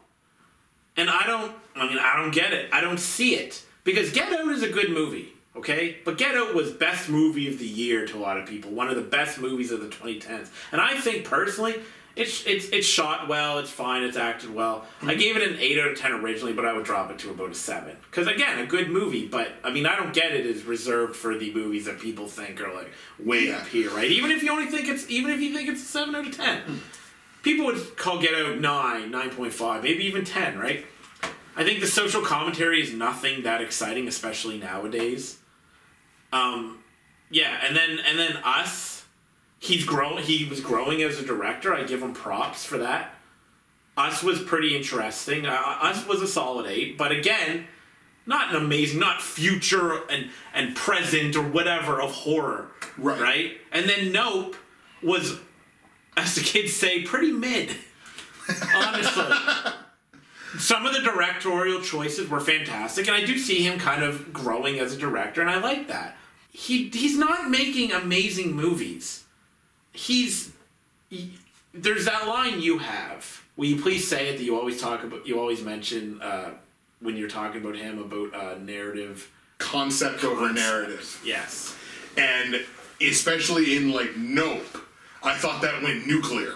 Yeah, it did. Because it's Nope is nothing but concept and metaphor, and it's there's almost no narrative here. And the thing is, people overhype what it's trying to say. I don't think it's that deep. And the best part of the movie, it doesn't really have much to do with the movie, he said. I just don't find his movies overly scary. I don't find his social commentary that exciting. He hates rabbits. which he has said, which, like, I know no one else cares, but I care. But really, it just comes down to, like, could we hold off on this guy and stop? Because I think even his movies are trending down now. You know, like, in terms of reception, I don't think people hate Nope. No. I don't think people absolutely adore Nope. And Us was the same way. Now, Get Out is the one that people seem to love. But, like, Ryan Coogler is a better example of, like, a newer filmmaker that, like, because he pumps out bangers, even though I don't absolutely adore the latest Black Panther, but he was bangers, right? There were just directors with small filmographies, like Jeff Nichols, who has been around a lot longer, but has only done maybe a movie or two more than Jordan Peele, and he doesn't get nearly the credit that Peele does. And he's a name. I get it. I'll watch his movies. I just don't know why people were so quick to, like, make him king. That's why Jordan Peele as a whole gets whimsy. I don't get it. And I hope I did you proud with this one. Because I was stressing. I think that's a really good response. And, like, when you talk, like, you know, you use an example like Martin Scorsese, which, I mean, you know, Martin Scorsese's been around for 1,000,001 years. Yeah. Let's use a more contemporary example. Matt Reeves. Yeah, that is a yes. Can we let Jordan Peele have Matt Reeves's resume before we start calling him the great, like, or right, like you say, the future of horror, or the best horror director working today, or anything, whatever you want to call him? Can we let him have, like, 5 movies that are all great? And to your point, he doesn't even necessarily have that after 3. Yeah. Because I would agree that Nope is a step down, at least one, if not more, from Us and from Get Out. So I actually think that's a great choice for that. Yeah, and we could say he's an interesting director, which he is. Yeah. But you can't say he's one of the, like, current greats when his resume just doesn't reflect it. Right. That's my problem with it. Like, if you wanted to be like, you know, he's got potential, or he's, you know, whatever, that's great. But that's not what they're saying, and that's what bothers me about it. As you can tell, folks, I switched from the remnants of my ice cap to water because I need to be sober for this moment. I need all of my faculties to properly do justice to the Castle Award. So, my selection for the all-time Castle Award, or for my all-time Castle Award, is going to go to 2017's The Zookeeper's Wife. Yeah. And it's not just because there are adorable bunnies in this movie, because there are. The Zookeeper's Wife gets this for me because, obviously, it takes place at a zoo. It's the Warsaw Zoo. And it's the two kind of people who run the Warsaw Zoo. And they helped to, based on a true story, they helped to obviously protect a bunch of people and a bunch of animals during the Nazi occupation. But it's because, in the context of that movie, the animals, specifically, are an allegory for what remained of innocence. The entire emphasis on the protection of these animals was just the allegory for the protection of what remained of innocence during what had to be considered the worst moments of human history at that point. So every animal that they could protect was, again, that allegory for, we're going to protect just a little bit more of whatever innocence remains in this world during, you know, the worst thing that you could think could possibly happen. And I know from a philosophical perspective, the Castle Award has gone in a lot of different places. It's come from a lot of different perspectives, and there's all kinds of ways that the Castle Award has done justice to people and animals and concepts and everything. But at its very core, I remember you saying a line that really what the Castle Award is meant to represent is that philosophy of family, and that there's a great line that you give a couple of years ago, and now it's completely the only line I can think of is like, even though it was born of a love between man and bud. Right. And I think it's a continuation of that line, honestly, and as you go into a much deeper, more philosophical perspective on it. And that's the direction that I went on this too, because you look at the animals and it's like, yes, on the surface of it, you want to protect animals. The animals themselves are innocent. They don't have any part in this political bullshit. But in a grander scheme, it's the protection of what remains of innocence. So that's why I had to give it to the zookeeper's wife. And that's why I felt that it was worthy to stand, maybe not shoulder to shoulder with some of the choices in this award in the past, but at least belongs in the room. So here's the thing. One, made me a little emotional hearing someone else talk about the Castle Award. I'm not gonna lie, I'm sitting here like a little red-eyed. Two, it does deserve to stay in the room. And I love this because I don't think you remember this, but you're expanding upon what originated the Castle Award. Like, I don't know if you knew that was the first ever pick or not. Mm-hmm. And you've brilliantly built on what I did in 2017 when I was originally just going to give it to Castle as a joke. Right. But then found this movie. But you worded it so much better. Well, you brought up a kind of different point, I think, than I did. The allegory and like holding on to innocence, which was I don't think was actually the route that I went with it. I'm pretty sure I went with it was important. I think I gave it on the grounds of character development that year because it was important to that little girl, specifically because of money. She was given the money. So you've taken the original Castle Award winner, and you've expanded upon it. So that makes The Zookeeper's Wife the most important movie in movie awards history.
Moving on from our little switcheroo, we're going back in time to when we gave some genre awards here on the Justin and Tyler Movie Awards, and we are going to honor those movie awards past by giving our best movies for action, drama, fantasy and sci-fi, best cheater, as well as best comedy, I believe, are the five that we are going to be giving. Yes, absolutely. So we'll kick things off with the best action movie of the first, I guess, the first movie awards era, basically, and we'll have Tyler start us off.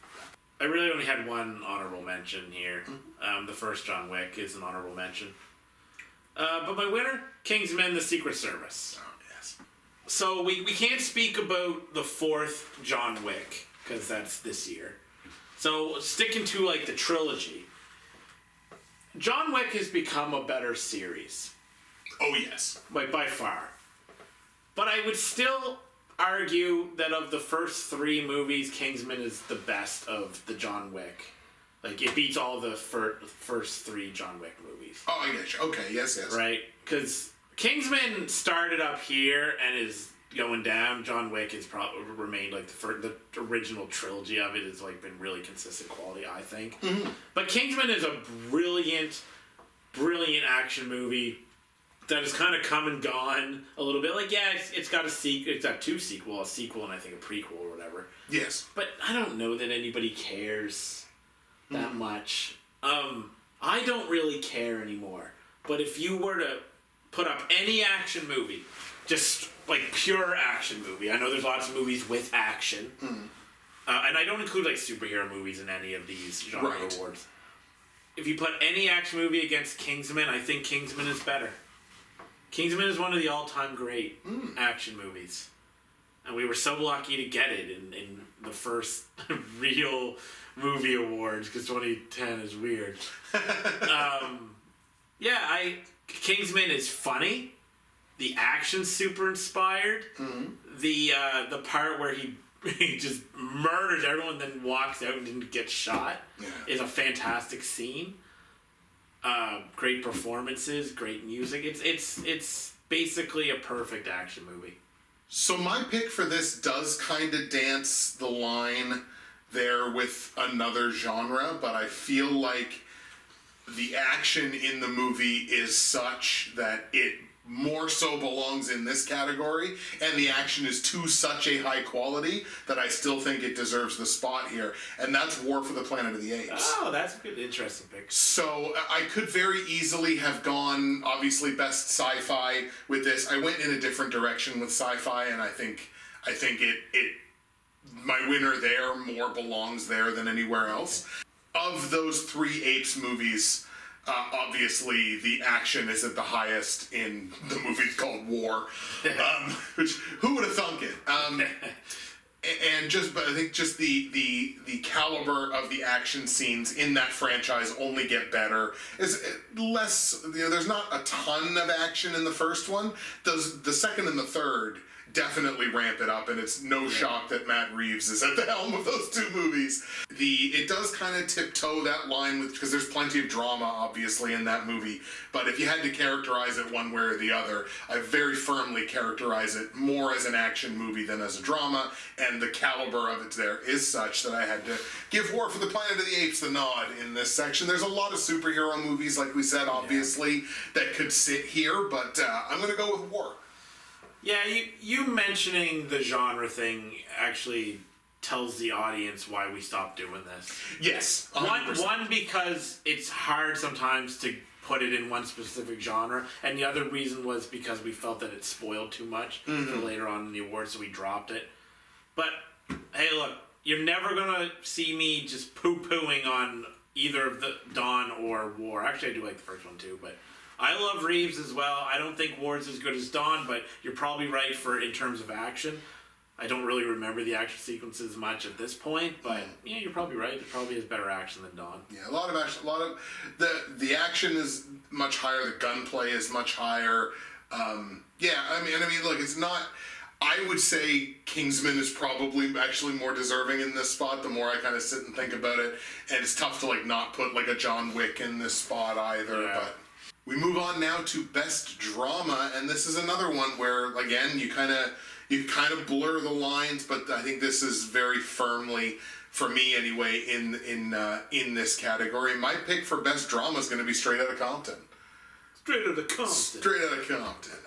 Now, if we did a musical category, I guess maybe it might slide in there. But the way that this movie and F. Gary Gray at the helm really deftly describes like these relationships, plural, but more specifically like the relationship between like Easy and Cube, and the relationship between like Easy and Jerry Heller, and the relationship between Cube and Jerry Heller, and Dre kind of trying to navigate all of this at this, like the way the interpersonal relationships in that movie go, and the fact that ensemble, and we even said it that year, like if there was an Oscar for best ensemble cast, this one shits all over every other option for ensemble cast. Like, this ensemble is so good, and just again the drama and the interpersonal politics that are at play there, and the way that movie tells its story. And again, I literally just rewatched it on one of my flights, and it is just as good, if not better, today than it was in 2015. So I'm going to give Compton the nod here for best drama. Yeah, Compton forever shaped the movie awards too, because it was the first year where I broke the People Awards and gave it to the entire cast. Yes. Which I'm not going to say is a tradition now, because I'm not holding myself to doing it every year, but I've done it in many years since when I felt it was applicable. And usually, to be honest, most years there is like a reason to do so. Mm-hmm. But that was the first. I mean, I know it was only technically the third movie awards, but that was the year where I was like, I gotta do this. I gotta give it to the whole cast. So I was gonna choose Compton. I take back nothing good that I've ever said about that movie. That movie is fantastic. I do think it benefits a little bit from the experience, though. Seeing it with you, I think maybe a couple times. Seeing it with my brother, coming out, being like, that was awesome. Listening to Straight Outta Compton on the ride home and stuff. I love that movie. I didn't pick it. I considered Calvary because I'm really fond of that. That's also sort of a comedy. It's like a dark comedy like the McDonoughs often do. I'm really fond of that movie. I considered Driveways. But Driveways doesn't hit quite that level. I considered The Drop because for reasons I think about that movie quite a bit. It's kind of a crime drama, but we don't do crime movies. But I went with Pig. It kind of has to be Pig. It's a very just pure drama. Mm-hmm. You know, you're probably not going to confuse that with any other genre. I've talked about it in this video, but I'll just say the Nicolas Cage, probably a career best performance, an emotional story that doesn't go the way you think it is because you think it might be like a John Wick thing. Right. Oh, they took his pig, let's kill him, but no, it's not that. I understand why some people would find it boring. I have a friend that actually finds it really boring. That's fine. He's allowed to be wrong. And I love it. It's emotional. It does everything. Like you go to drama, right? Obviously, you gotta have a great story.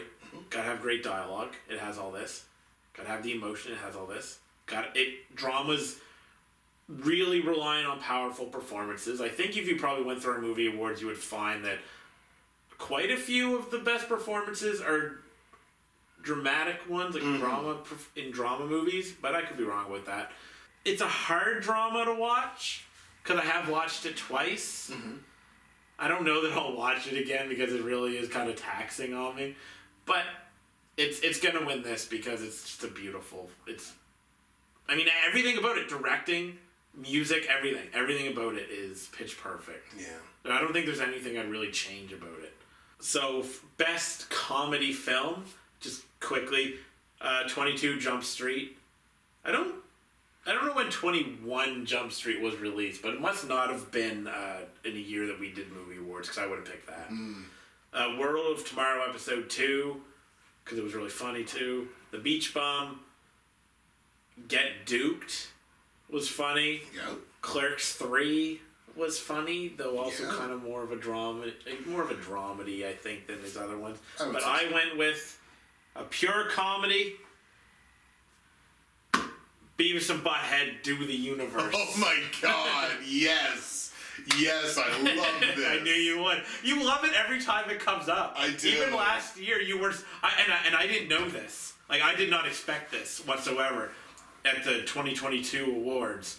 When I say give that number 5 or something, you lost it. Yeah. Oh my god, and I was so shocked. That maybe that should have won the pick that, like, shocked the most or something. Maybe. Because, like, I was shocked at you being shocked. Because I was like, why are you shocked? I love Beavis and Butthead. You're like, yeah, but to have it of, like, 160 movies to have Beavis and Butthead as number 5. Like, I don't know that there's a funnier movie that I've seen in those years, and the fact that it is a pure comedy, it has given us one of the greatest comedic bits ever with the white privilege bit. Yes, that is great. And I'm pretty sure this movie was the one that made it canon that there was one version of Beavis that got laid. Yes. That hits, man. Our boy did it. But finally, so this is going to be kind of boring because it's just really funny. Yeah, that's it. It's just that's all it wants to do is make you laugh, right? And that's it. It's time for my choice for best comedy, and this was actually one that I struggled with because when I think about pure comedies in this, in this era, in the time that we've done movies. Or done movie awards. There's been a lot that have been like varying degrees of like good to pretty good. Like I would think of a movie like Blockers. Like Blockers, I thought was really funny. I like Blockers. Like Beavis and Butthead absolutely deserves to be on that list. Like Game Night from 2010, I remember being really funny. But I mean, like none of these are movies that I like absolutely adored. They were movies that I really liked and movies that were funny. But when I think of the movie in this time frame that I actually found to be the funniest and the one that has stayed sustainably the funniest over this period of time, I got to go back to Scott Pilgrim versus the World. That's an excellent thing. So I gotta go all the way back to 2010. Yeah.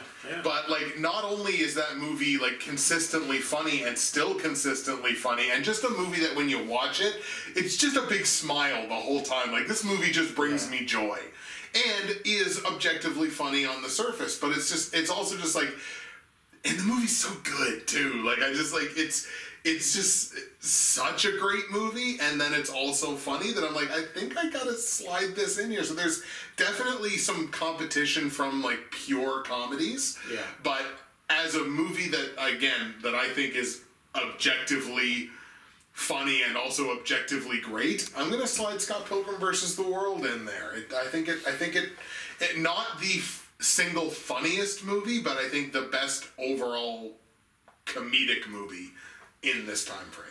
Yeah, that's a good point. That's a good choice. The problem again with this is there's a lot of stuff that aren't strictly comedy. Right. 2016 we can't include, but Deadpool, if I was including superhero movies, and whatever, Deadpool would probably be my pick. But that's a superhero movie, right? So it's hard. Or Guardians was really funny, but I didn't include it because I was just trying to keep superhero movies out. But I really like that pick. I didn't consider Scotty P. I like that movie a lot. I haven't really thought about it much since, so I don't know where I land on it at this point. I'd have to rewatch that one too. But I do remember really enjoying it at the time. I rewatched it in 2020, I think it was, because there's less that we were watching during that year for reasons that are obvious. I rewatched it and I was like, wow, this like still really holds up. Yeah. And it's still really like all the bits that were funny are still funny. And there's other stuff now that wasn't as funny at the time that's funnier now. We move on now to the best fantasy or sci-fi movie in the 10-year history of the Justin and Tyler Movie Awards, and this one's a layup. It's Inception. Yeah. Like easily. And I was like, wow, I could do this for drama. I could potentially do this for action because the action sequences in this movie are pretty darn cool. Yeah. So it's like I could fit this in just about anywhere, but sci-fi obviously feels like the predominant genre here of a near future society where dream walking is possible, and dream manipulation and everything like that. So Inception was the layup here. And again, these are two genres that I absolutely love and watch a ton of movies in. Yeah. But Inception is just a class above in most instances. So we're gonna put them as my favorite fantasy sci-fi movie. Yeah, so a few things. I know you'll disagree slightly with this because I know how highly you regard Inception.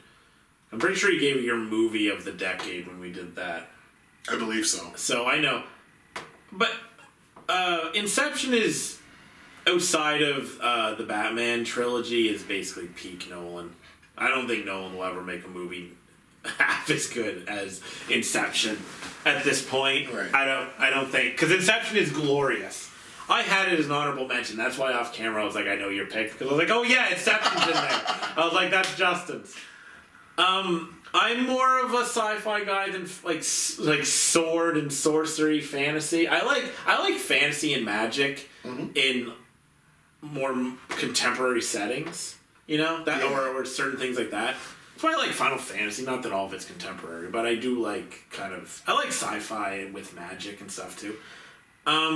But yeah, I'll just few honorable mentions. Dawn of the Planet of the Apes, Wolfwalkers. Really the only actual, well, no, it's not the only fantasy movie on my Inception. The Book of Eli, I really highly regard, and no one else does. You do. And then Uncle Boonmee, who can recall his past lives. Ooh, yeah.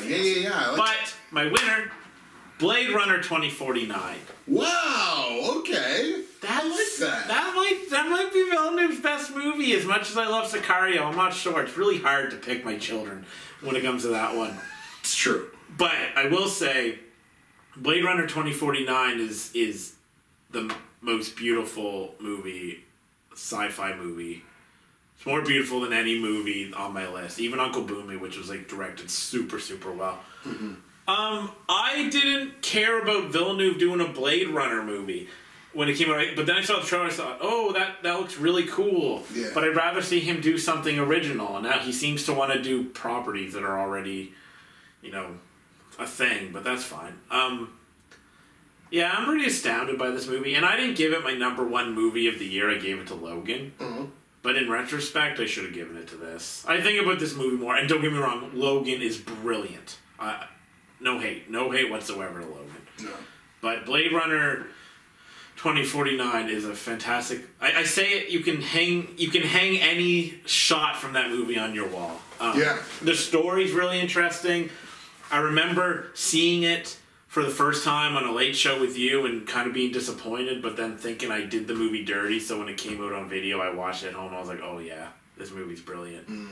Villeneuve just doing Villeneuve things. It's true. So my best sci-fi movie of the 10 years we've done this is Blade Runner 2049. Oh, that's awesome. I'm actually, and again, knowing how kind of bummed you were after that first showing, that's incredible. That who would have thought that X number of years later we'd be sitting here and be like... Well, I mean, in the year, though, I did surprise you a little bit. Yes. Yeah, that's true. Too, where I was like, I watched it a second time. Yeah. Because you were like, what?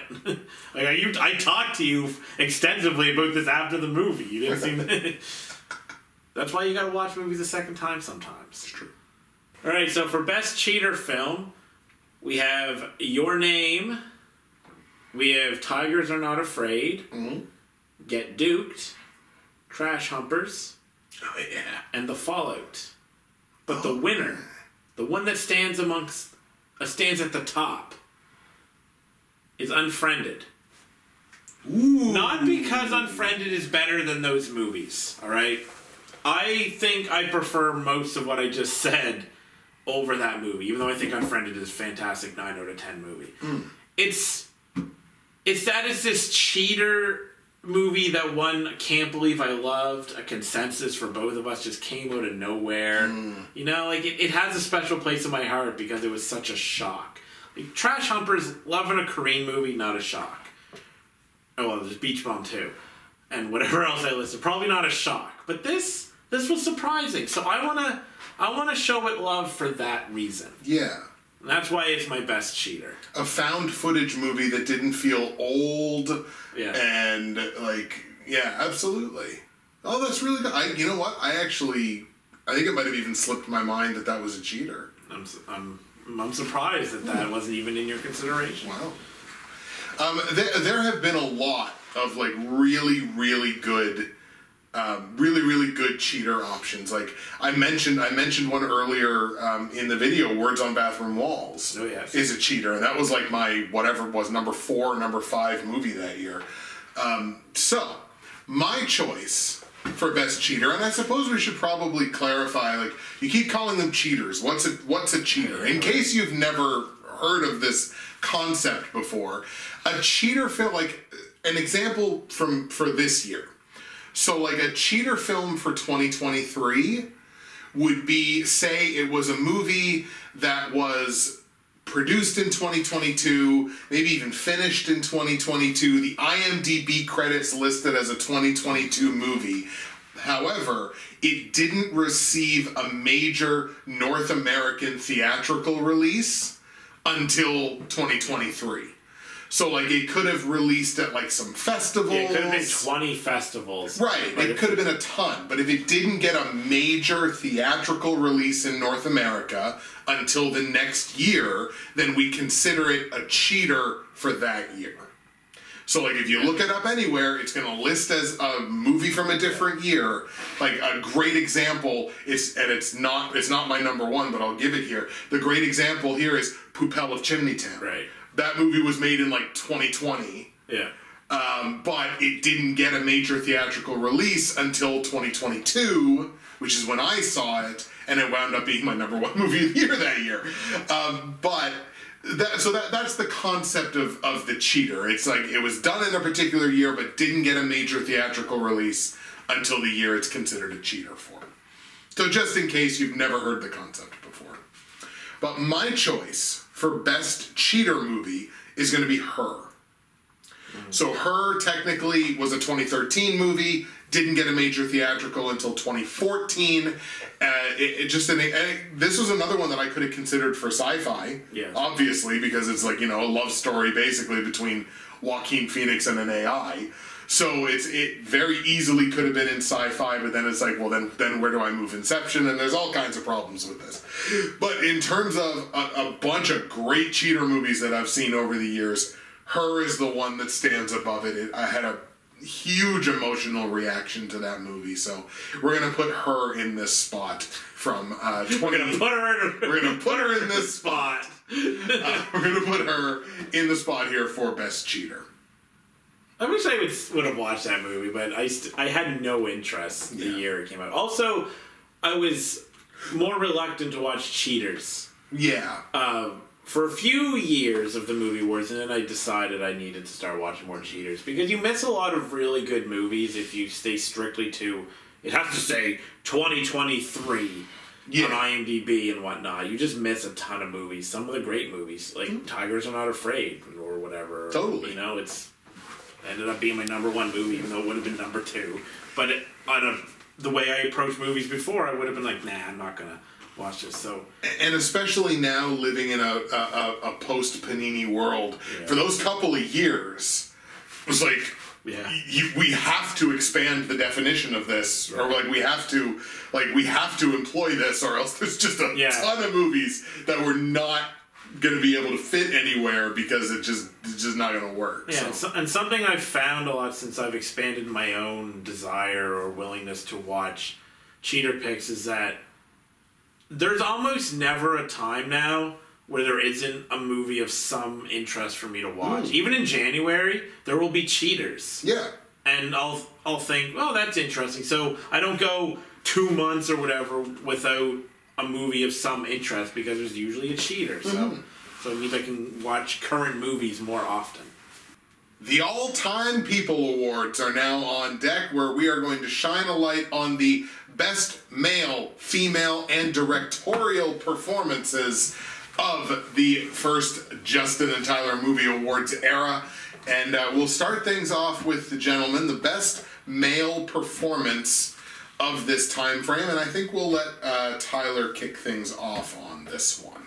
Yeah, this was tough. I mean, my God, so we do 3 a year, so I mean, it's really, really difficult to narrow stuff down. All right, honorable mentions. I considered Brendan Gleeson in Cavalry. Beautiful work, especially with his face. Mm-hmm. I considered Nicolas Cage for Pig because it's career best. I considered Christian Bale for The Fighter. Ooh. In the final hour, I even threw on George Clooney for The American because for some reason, just, I don't know, something about it. But I ended up having to go with Tom Hardy for The Drop. Wow. Not that he won in the year, in I think 2010 or whatever. His performance lingers with me a little bit.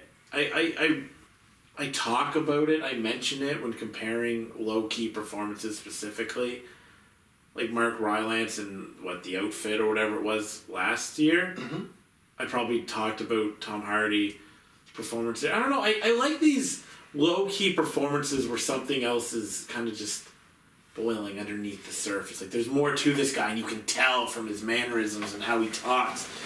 It's very Rocky-ish. And I didn't choose Rocky because even though he was in, Creed and Creed 2, I didn't go with Rocky because it felt a little boring. And maybe if he was the lead actor, like if Rocky Balboa had come out in these years, I might have gone with Rocky because Rocky's basically my all-time favorite performance. Yeah. But I went with Hardy. I wanted to show some love for Hardy in a performance that nobody talks about or thinks about except for this guy. Right. And probably the performance that really put Hardy on the map for me, now that I think about it. I don't know what he did before that, but that's when I first came out. I was like, that guy was really good. So, Tom Hardy for The Drop. Nice. Criminally underrated movie. Yeah, absolutely. All right. So obviously, just like Tyler said, a ton of just great, a ton of incredible options for something like this. So you can't talk about movies for 10 years and not have a ton of incredible performance options. And again, there's a lot of instances of that, of movies that you don't necessarily adore, but man, this person was incredible in them.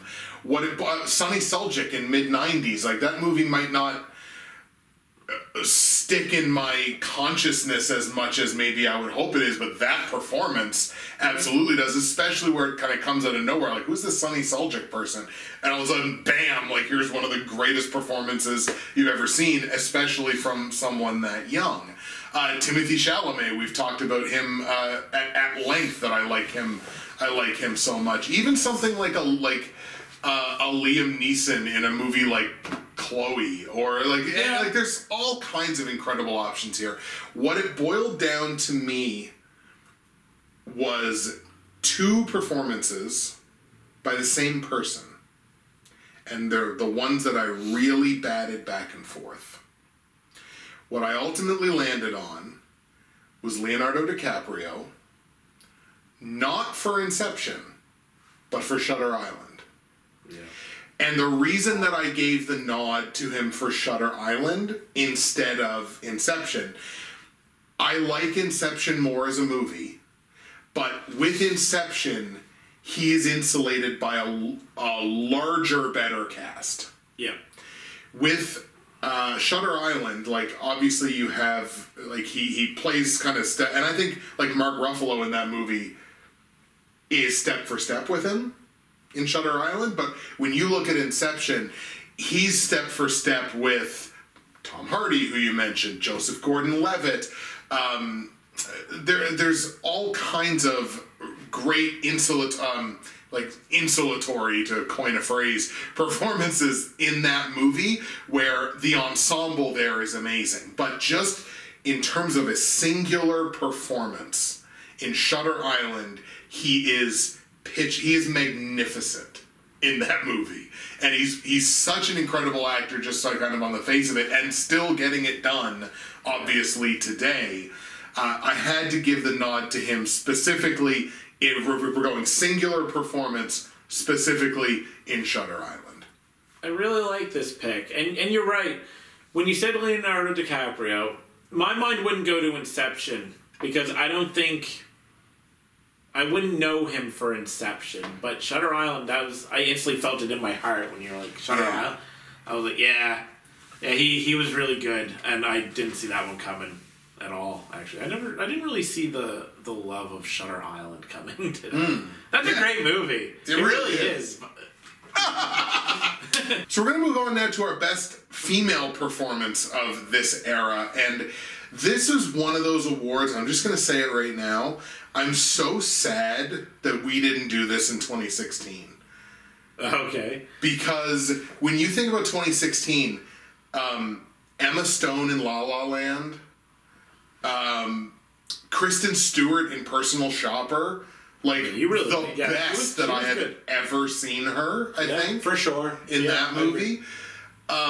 I think there was a Marion Cotillard performance. Oh, this would have been a year for you. So for me, that would have because again, I could do probably a top 5 list of just Marion Cotillard performances. So obviously, I gave her a ton of consideration in this particular category as well, and like there's a number of great performances from her. So again, a couple that I really, really had to, again, with all due respect to all these performances, really had to narrow down. I really heavily considered Cate Blanchett in Carol, where she plays opposite, I think it's Rooney Mara, and they're just fantastic with each other in that movie. So she gave real heavy consideration to that.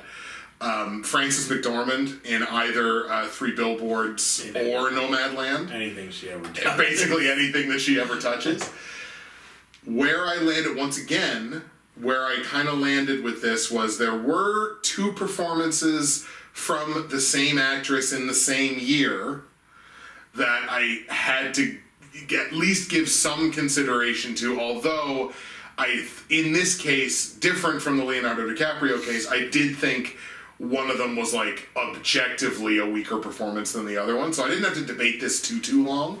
It's going to be Jessica Chastain, and it's going to be for The Zookeeper's Wife. So the other performance that I had considered here from the same year is Molly's Game, because she was fantastic in that movie. But between the two of them, objectively, she's doing a lot more heavy lifting in The Zookeeper's Wife. And I did not come into this expecting to give The Zookeeper's Wife as much love as I have given it on like multiple levels in this in this video. But that was a performance where she, even more so than like the great Marion Cotillard performances from the early years of the awards that I gave, just commanded every second that she was on screen, propelled the entire narrative of that whole movie. And again, it's a movie that means a great deal to me. But yeah, we're going to go with Jessica Chastain in Zookeeper's Wife. I enjoy that pick. I enjoy looking back on people's years and thinking, wow, I didn't see Molly's Game, but I'll believe you on that. Just looking back and thinking, wow, she had a really great year. Or even when you mentioned Leonardo DiCaprio, it never really dawned on me, wow, he had 2 really good performances that year. Can't be shocked that you picked Jessica Chastain, because I know how much you love her. I've seen The Zookeeper's Wife. I think that's definitely a great performance. I don't think I gave it any love in that regard that year, but we have limited space, so I couldn't. So I like your pick. So for mine, there's some honorable mentions, obviously. Jennifer Lawrence for Mockingjay Part 2. I didn't choose Winter's Bone because I didn't show her love in the awards for that for some reason that I couldn't even possibly explain. I don't know why. And I didn't want to retroactively change where I had placed. I tried not to include things that I didn't have in the awards, like a movie I didn't have in the awards or whatever. So, Gal Gadot in Wonder Woman. Honestly, she's perfect in that role. Thomasin McKenzie in Last Night in Soho, because I liked her before, but that's what really cemented her as an actress I now follow. And This is where it gets tough. I'm calling an audible on my original pick. I was going to pick Emily Blunt in A Quiet Place because I think it's a masterful performance by a master. Mm-hmm. Her greatest performance. But I talked to somebody yesterday about Logan and Daphne Keane. Ooh, I love this. And I thought, I gave her number 1 that year. Mm-hmm. And why I'm going to give it to her over Emily Blunt is because she was 12 or 13, something like that, when she did this performance. And it was masterful, too. And it's more impressive. We've said this over the years, but it's more impressive when somebody that young does it. Emily Blunt could walk in and just go boom and then knock it out of the park with anything. It doesn't matter. Yeah. Action, drama, comedy, musical. It doesn't matter, right? Daphne Keane, I know she was in something or stuff before Logan. I know she's been in stuff after. Mm-hmm. But in my eyes, she came and she went. She did Logan. I thought, wow. And then I've looked her up to see if she's done anything, and I don't think she's done anything really of consequence. Mm-hmm. But her performance is astounding. Yeah. There's a scene in Logan where I think she's eating cereal or something. Mm-hmm. She's just eating, and then the people come in who are trying to make her life hell and stuff. Yeah. And there's this look of disgust on her face, like, how dare you? Like, interrupt this, and who are you? I'm gonna have to murder you now. And you can see it. And this was a performance of an actress well beyond her years. Mm-hmm. Because she did all that performance not saying much of anything. She didn't really... She had very little until the end of the movie. Yeah, so she barely talked, which might have helped because I know she's not a native English speaker, so that might have helped her. But the fact that she wore it on her face and she used just her body to like tell the story, it's something you see adults do. Yeah. And you're impressed. And to see her do it, so that's why I called the audible, because while I think Emily Blunt's a better performance, Keane impressed me more. Mm-hmm. Because I haven't been able to put her on anything since, and Emily Blunt will show up till the end of time. As long as she keeps doing movies, she'll be in the consideration. Daphne Keane we may never see again in these awards, but I'm always going to remember this performance. In a movie with Patrick Stewart and Hugh Jackman, she was the best part in a performance, in terms of performance. That's astounding. That's pretty amazing. To me. So, Daphne Keane and Logan. And we'll shine the spotlight on the folks behind the cameras, the best directing in this time frame, and obviously, just like actors and actresses, we have an absolute plethora of directing performances, I guess, or directing jobs that we have seen over this time frame. I think I will have you lead this one off. Okay, so honorable mentions. Denis Villeneuve for Sicario. Ari Aster for Hereditary. Just a quick note, I gave John Krasinski number 1 for Best Director for A Quiet Place that year when Hereditary came out. But I think that A Quiet Place is a better movie than Hereditary, even though I love Hereditary, he does not. But I think that visually Hereditary kind of craps all over A Quiet Place. Like, I just think it's a masterful directing job. I think Ari Aster is wonderful visually. Harmony Korine for The Beach Bum and Trash Humpers. If we had done this in, I think, 2013, Spring Breakers probably would have won mine here, but we didn't do it, so I can't include Spring Breakers, so we get second-tier Korine, which isn't enough to win. Mm-hmm. We get Zack Snyder's Justice League, movie I think is gorgeous, and we get Matt Reeves' The Batman, which is just lovely. But the winner... And this is tough, because all those are great. Denis Villeneuve for Blade Runner 2049. Ooh. Because it is consistently the movie that I say might be the most visually beautiful film since we started doing the movie awards. Mm. There's better movies, although really not that many. There's better movies. I don't know that there's one that looks better. Right. As much as I love, especially the Batman last year, to keep it current, as much as I love that movie visually, the atmosphere that Reeves created of Gotham, I just think it's like Blade Runner 2049 is like a living painting, you know? It's just it's so beautiful that when I see a screenshot, when I'm just surfing the net, I go, my God, That is a pretty film. Look at how gorgeous this is. Like, it's so beautiful that it stops me from saying movie, and I refer to it as a film. That's how you know when I start talking about cinema and film. This movie looks so good it makes me more pretentious. Yeah, that's exactly it. I love that. So I've said it.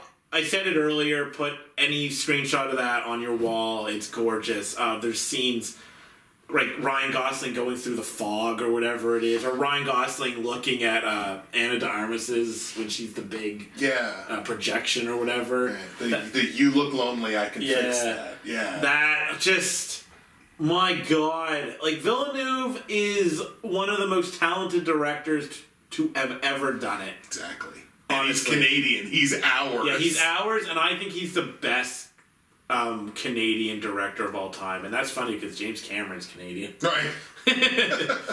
But Villeneuve crushes it with this movie. As much as I love Sicario and everything, Zack Snyder's Justice League, I gotta give it to Blade Runner. And that just goes to highlight how difficult this is. Probably even more difficult than the performances. Yeah, I think because I think directors hold a closer spot in both of our hearts. Yeah, they do. I really think they do. And when you think about, again, over the span of 10 years, this we've used the term in this during this of like the murderer's row, but like really think about how deep this runs for both of us. We have a consensus, but not for the same movie. I didn't think so, but now I know. We have a consensus with Denis Villeneuve. For me, it's going to be Dune. And not that I think Dune is the best version even of itself, because I recognize one of the major criticisms of Dune, which is, my God, they cut a lot of important characters out of Dune. But I think the characters and things that they cut all served narrative purposes. So I'm willing to accept what was on the cutting room floor, and also understanding that this is going to be multiple movies. It's the Lord of the Rings syndrome. Look, Shelob the giant spider is not in the third Lord of the Rings book. It's in the second one. Does that matter in the course of the movies? No, because it's put in exactly the right spot for the movies. So I'm less concerned about that. I give this to Dune because of the monumental scope of it. Obviously, it's a visually beautiful movie. We know that because it's Denis. It's incredible performances. We know that because it's Denis. And the signature of the Denis Villeneuve films will always keep Villeneuve in conversation of the greatest living and working directors. There's so many incredible names that we could give, and the fact that we both land on Denis Villeneuve, it's not just being homers, it's this person has earned this through this incredible run of incredible films, and it's only going to continue. So in any case, the list can go on, but Denis Villeneuve winds up being the consensus for us for different movies, obviously, but it's still all that beautiful Denis Villeneuve soupçon that gets it done for us. So for me, for Dune, for him, for Blade Runner 2049, Denis Villeneuve wins the day. Yeah, maybe the consensus favorite director of us. Yeah, I would say so. In terms of it, he's not my favorite, but if you put what we think of him together and try to get a consensus, he's probably number one.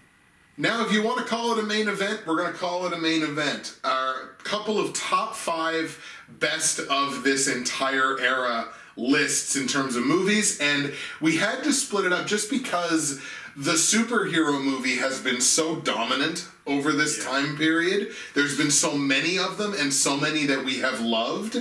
We thought it prudent to split them into 2 lists. So there's going to be a list of top 5 superhero movies and then a list of top 5 movies that do not include any superhero movies at all. Yeah, because this has definitely been the era of the superhero movie. 100%. Really think about it. So very much so. So we're going to give you the superhero list first and then give you the non-superhero list after. Sarai? Sarai.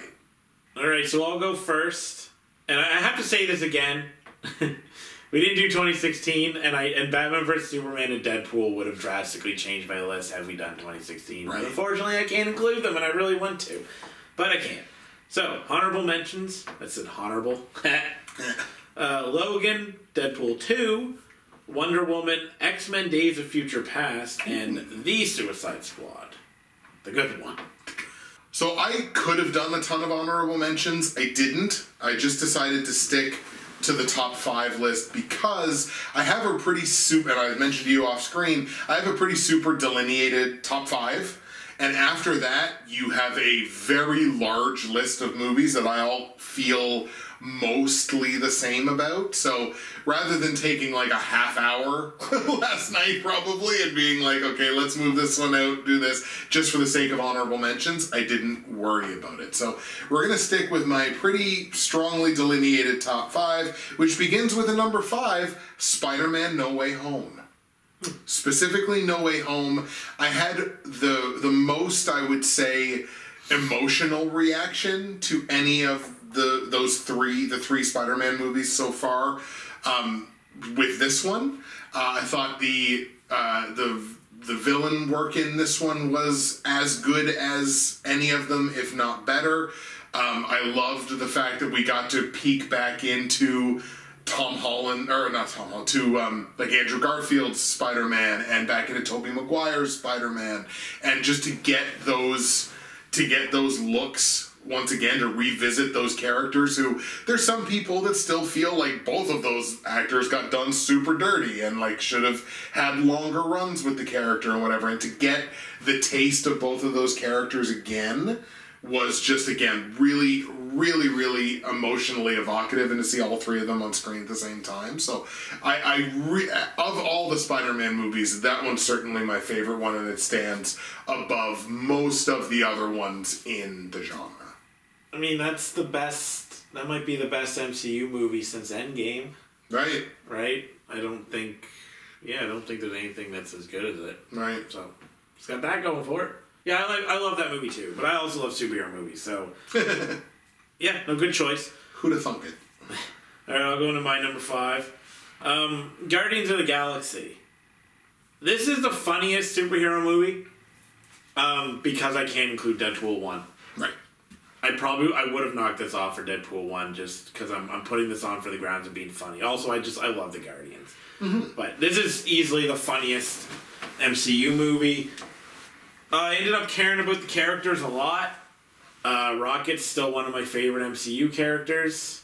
So, yeah, but ultimately it just comes down to, like, MCU has a lot of comedy in it. Yeah. But Guardians does it the best. Yeah, I would agree with that. Except for Deadpool. But that's not technically MCU. Not yet. Not yet.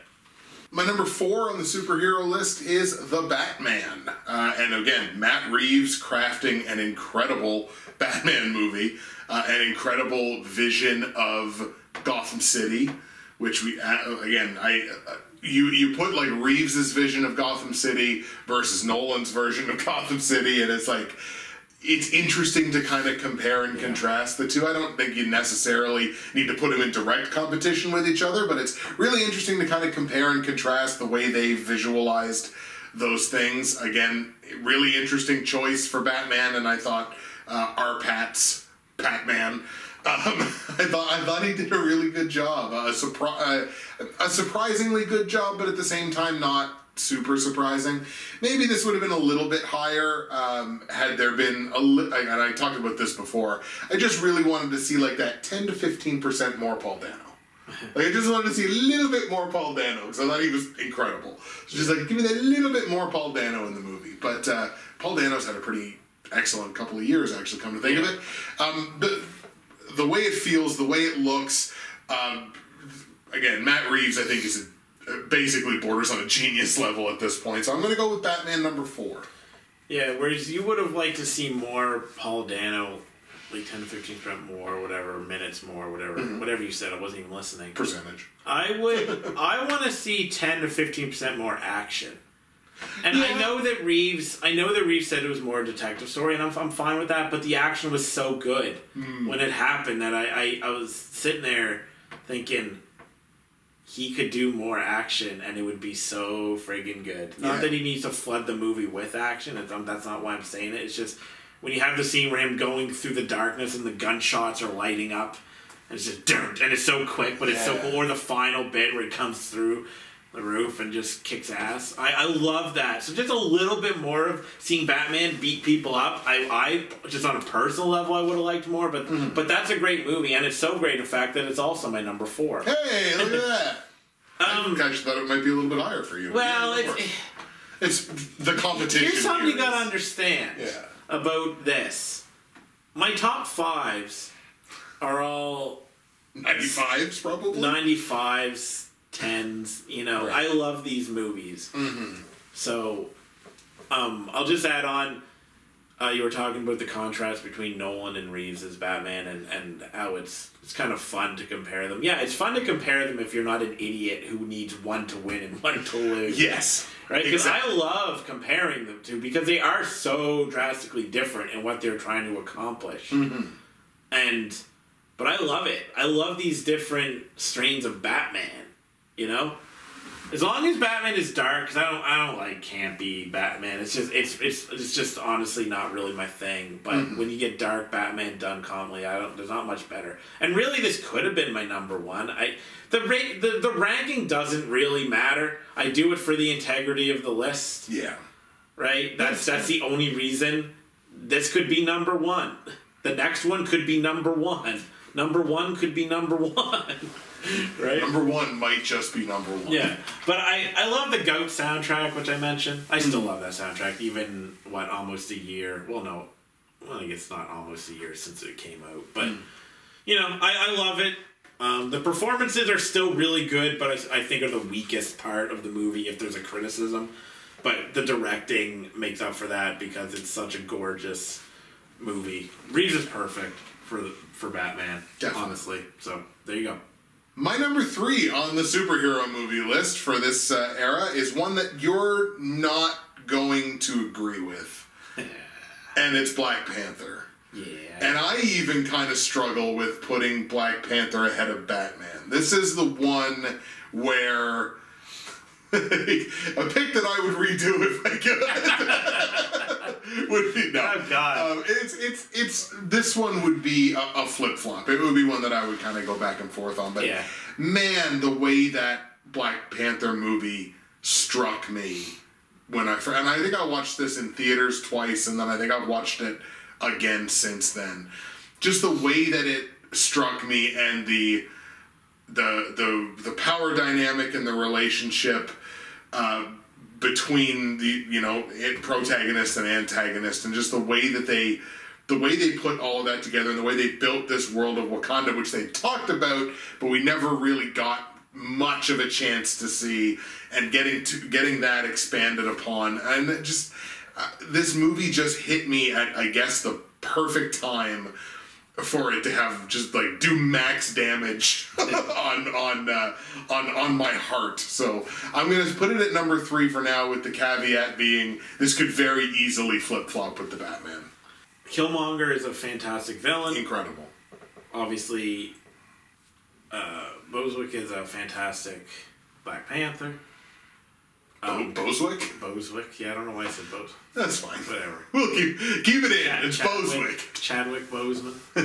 Chadman Boswick. Yeah, whatever. He's a great Black Panther.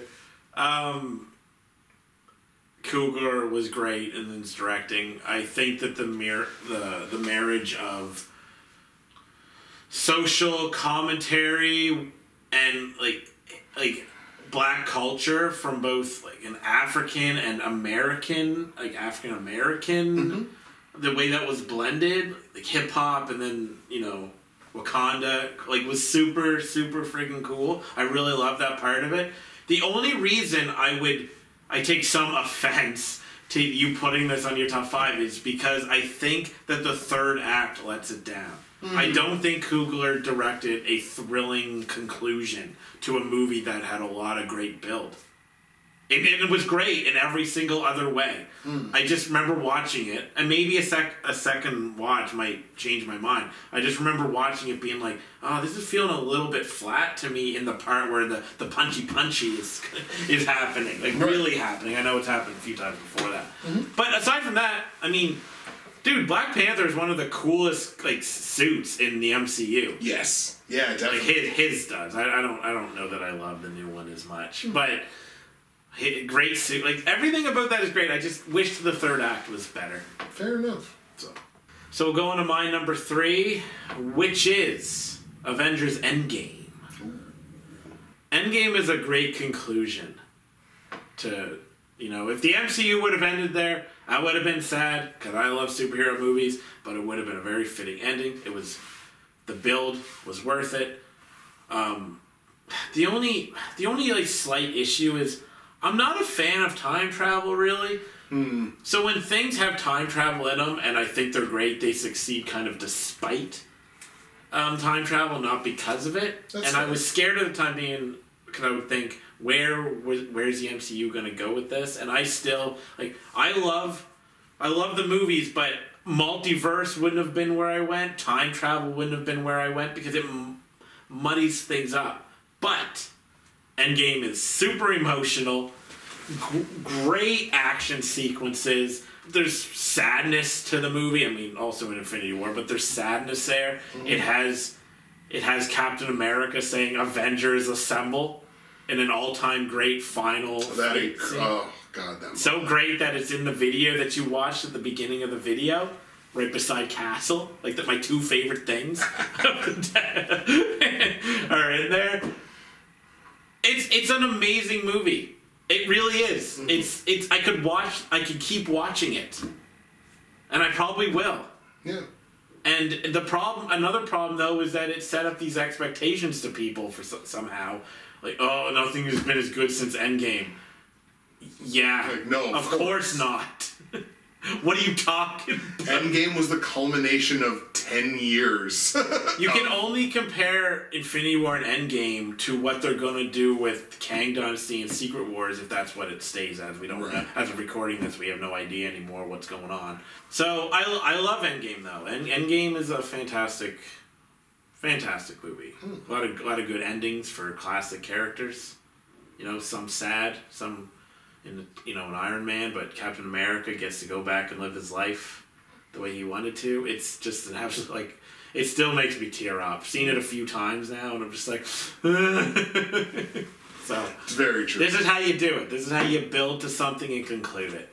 My number 2 superhero movie on this list is Spider-Man Into the Spider-Verse, and that just goes to show you just how much I love that friggin' movie, and how much it has retained and grown, and my appreciation for it has grown over the years since. Like, I talked about it earlier, how I would certainly move it up my list within that 1 year, but just with how much that character and the art style and just how it makes you feel from a visual perspective, much less, from a narrative perspective, but just from the visual perspective, how much I love that movie and how evergreen it has been in my appreciation of it, and even growing since. It was followed up, obviously, by an incredible follow-up. We'll get another one eventually at some point. But Spider-Man Into the Spider-Verse, I think it sits very comfortably at number 2 for me all time. Ooh, comfortably. Yeah. Are you a massive Spider-Man fan? I didn't think I was, and then 2 of 5. Yeah, I just wondered. That's cool. Yeah. Good on you. 2 obviously wildly different interpretations of the character, but yeah. I got no beef with this. Like I said before, I need to really rewatch this, but I don't have anything else to add. I mean, the animation's amazing. Yeah. Spoderman. So going on to my number 2, and this is a really hard decision for me. I'm just going to go with it. I might regret it. I don't know. We'll see. Doesn't really matter, does it? This is just me running through the process. No one's going to come for you in the night. This is hard. Okay, number 2 is Zack Snyder's Justice League. A movie that is 4 hours, and I love every single second of it. And I watched it 3 times the year it came out. That's 12 hours. That's an entire half of a day. Yep. Just watching. And I was going to watch it again this year, but I thought, let's give it a little more space. Let's give it another year or 2, and then I'll probably watch it again. Yeah, that's fair. I wish Zack Snyder would be able to do the other Justice League movies that he wanted to do. That would be nice. But this, I mean, I'm a Zack Snyder guy, honestly. It's dark. There's a sense of dread to it in a way that Marvel movies really don't have. Right. Which I appreciate, because I want it to be different than the MCU, because I got the MCU. Which is why it hurts me so much that the Snyderverse isn't around. Like, it feels bigger. It's massive. There's dread. Batman is awesome. Superman is awesome. Wonder Woman is awesome. The Flash is awesome, even though he's a weirdo. You know, Cyborg, I cared more about Cyborg. Aquaman I didn't like, although I know it wasn't because of Justice League. There was stuff before, but, I mean, he was great in that, too. Like, it's a great movie. That's it. Zack Snyder's Justice League is my number 2. I will watch that movie again at some point. Absolutely. And I think this probably means that we have a consensus number 1, which is Infinity War. No, it's the first Captain America. Oh. Darn. Wow, Infinity War, number 1! My cards. Yay! Infinity War! Yay! Half of them died. Yeah. Look, I mean, there was no more kind of visceral, emotional superhero movie, I think, ever than that. And when you get that moment of not, and it's so, I so wish that anyone that went into that movie, like, yeah, you could have gone on the internet and you could have got the list. The list was out there of who gets snapped and who doesn't. The list was out there like weeks before the movie came out. Sad. So you could have done it. You could have done the stupid thing and gone on the internet and found out. But why would you rob yourself of that moment? Yeah. Right? Like, why would you... And I'm so glad that I wasn't the person that did that. Yeah. I'm so glad I got to sit in that theater and watch and just go, is it going to be them? Is it them? Is it him? No? Is it her? Oh my God, it is him. Oh God. Is it okay? No, yes, no, yes, no. Oh God. Oh no. And then you have the moment with Tom Holland. I was about to say, we're going back to Spider-Man. Exactly. Just, but like the moment of like, I don't feel well, Mr. Stark. It's like, oh no! I know. And like, so you just, why would you ever rob yourself of that moment, of getting to experience that for the first time by actually watching it on screen? I mean, look, I'm an anti-spoiler person anyway. Like, again, I don't think there's any more visceral or emotional superhero movie as a whole, or even like moments in a superhero movie. And again, one of the signature moment of the MCU where it's like, oh, there's stakes here. Yeah. Like, there's actual stakes here. Because that's one of the things you can criticize the Marvel movies for, is the Disney dust is flowing, and there's often not really that feeling of dread or that feeling of there's actual stakes to this. And you obviously really got that, and the movie ends, and there's not the flowery comeback. You had to wait a whole year to get that. So that's why it lands at number 1 for me, undeniably. Yeah, and even though you knew they were going to come back and save the day because Endgame was already announced, it's still... So even though they rectified the situation, it still left an impact on society within the MCU. And you mentioned Dredd, and it is the closest that the MCU has ever come to Dredd on the level of the Justice League. Yeah. This is... And it fixed... You didn't say this, so thankfully I can say this. It fixed the villain problem, too. The yes. Thanos is amazing. 100%. This is a perfect MCU movie. And I know that you have to watch all the other movies to get it, so as a standalone, it wouldn't be a place you could just jump in, but... Right. I mean, that's like saying, like, Breaking Bad, you gotta watch it from the beginning, or it's not one of the greatest shows ever, even though I don't think it is. I'm just extending an olive branch to people. I would say The Wire, but whatever. Mm-hmm. It's like a TV show. You just can't plop yourself into season 3 and understand it. That's silly, but... Mm-hmm. Yeah, it's perfect. The comedy works. It's super emotional. Action works. Has an ending that still messes with me and still hits hard. Yeah. I think the year that it came out, I said that it reminds me of Brock Lesnar beating The Undertaker at WrestleMania. I think I said that to you. And I think you liked that. I think you did. Because I sat there in the theater like this. What just happened? Because I didn't know anything about snapping or anything. Right.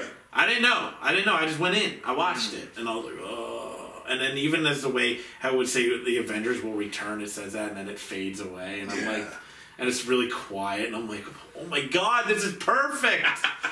You made a perfect superhero movie. Yeah.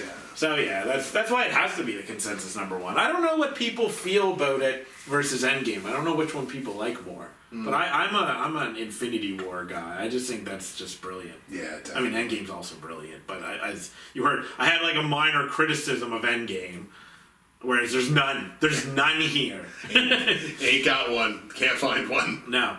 And now it's time for the top 5 non-superhero movies of the first movie awards era.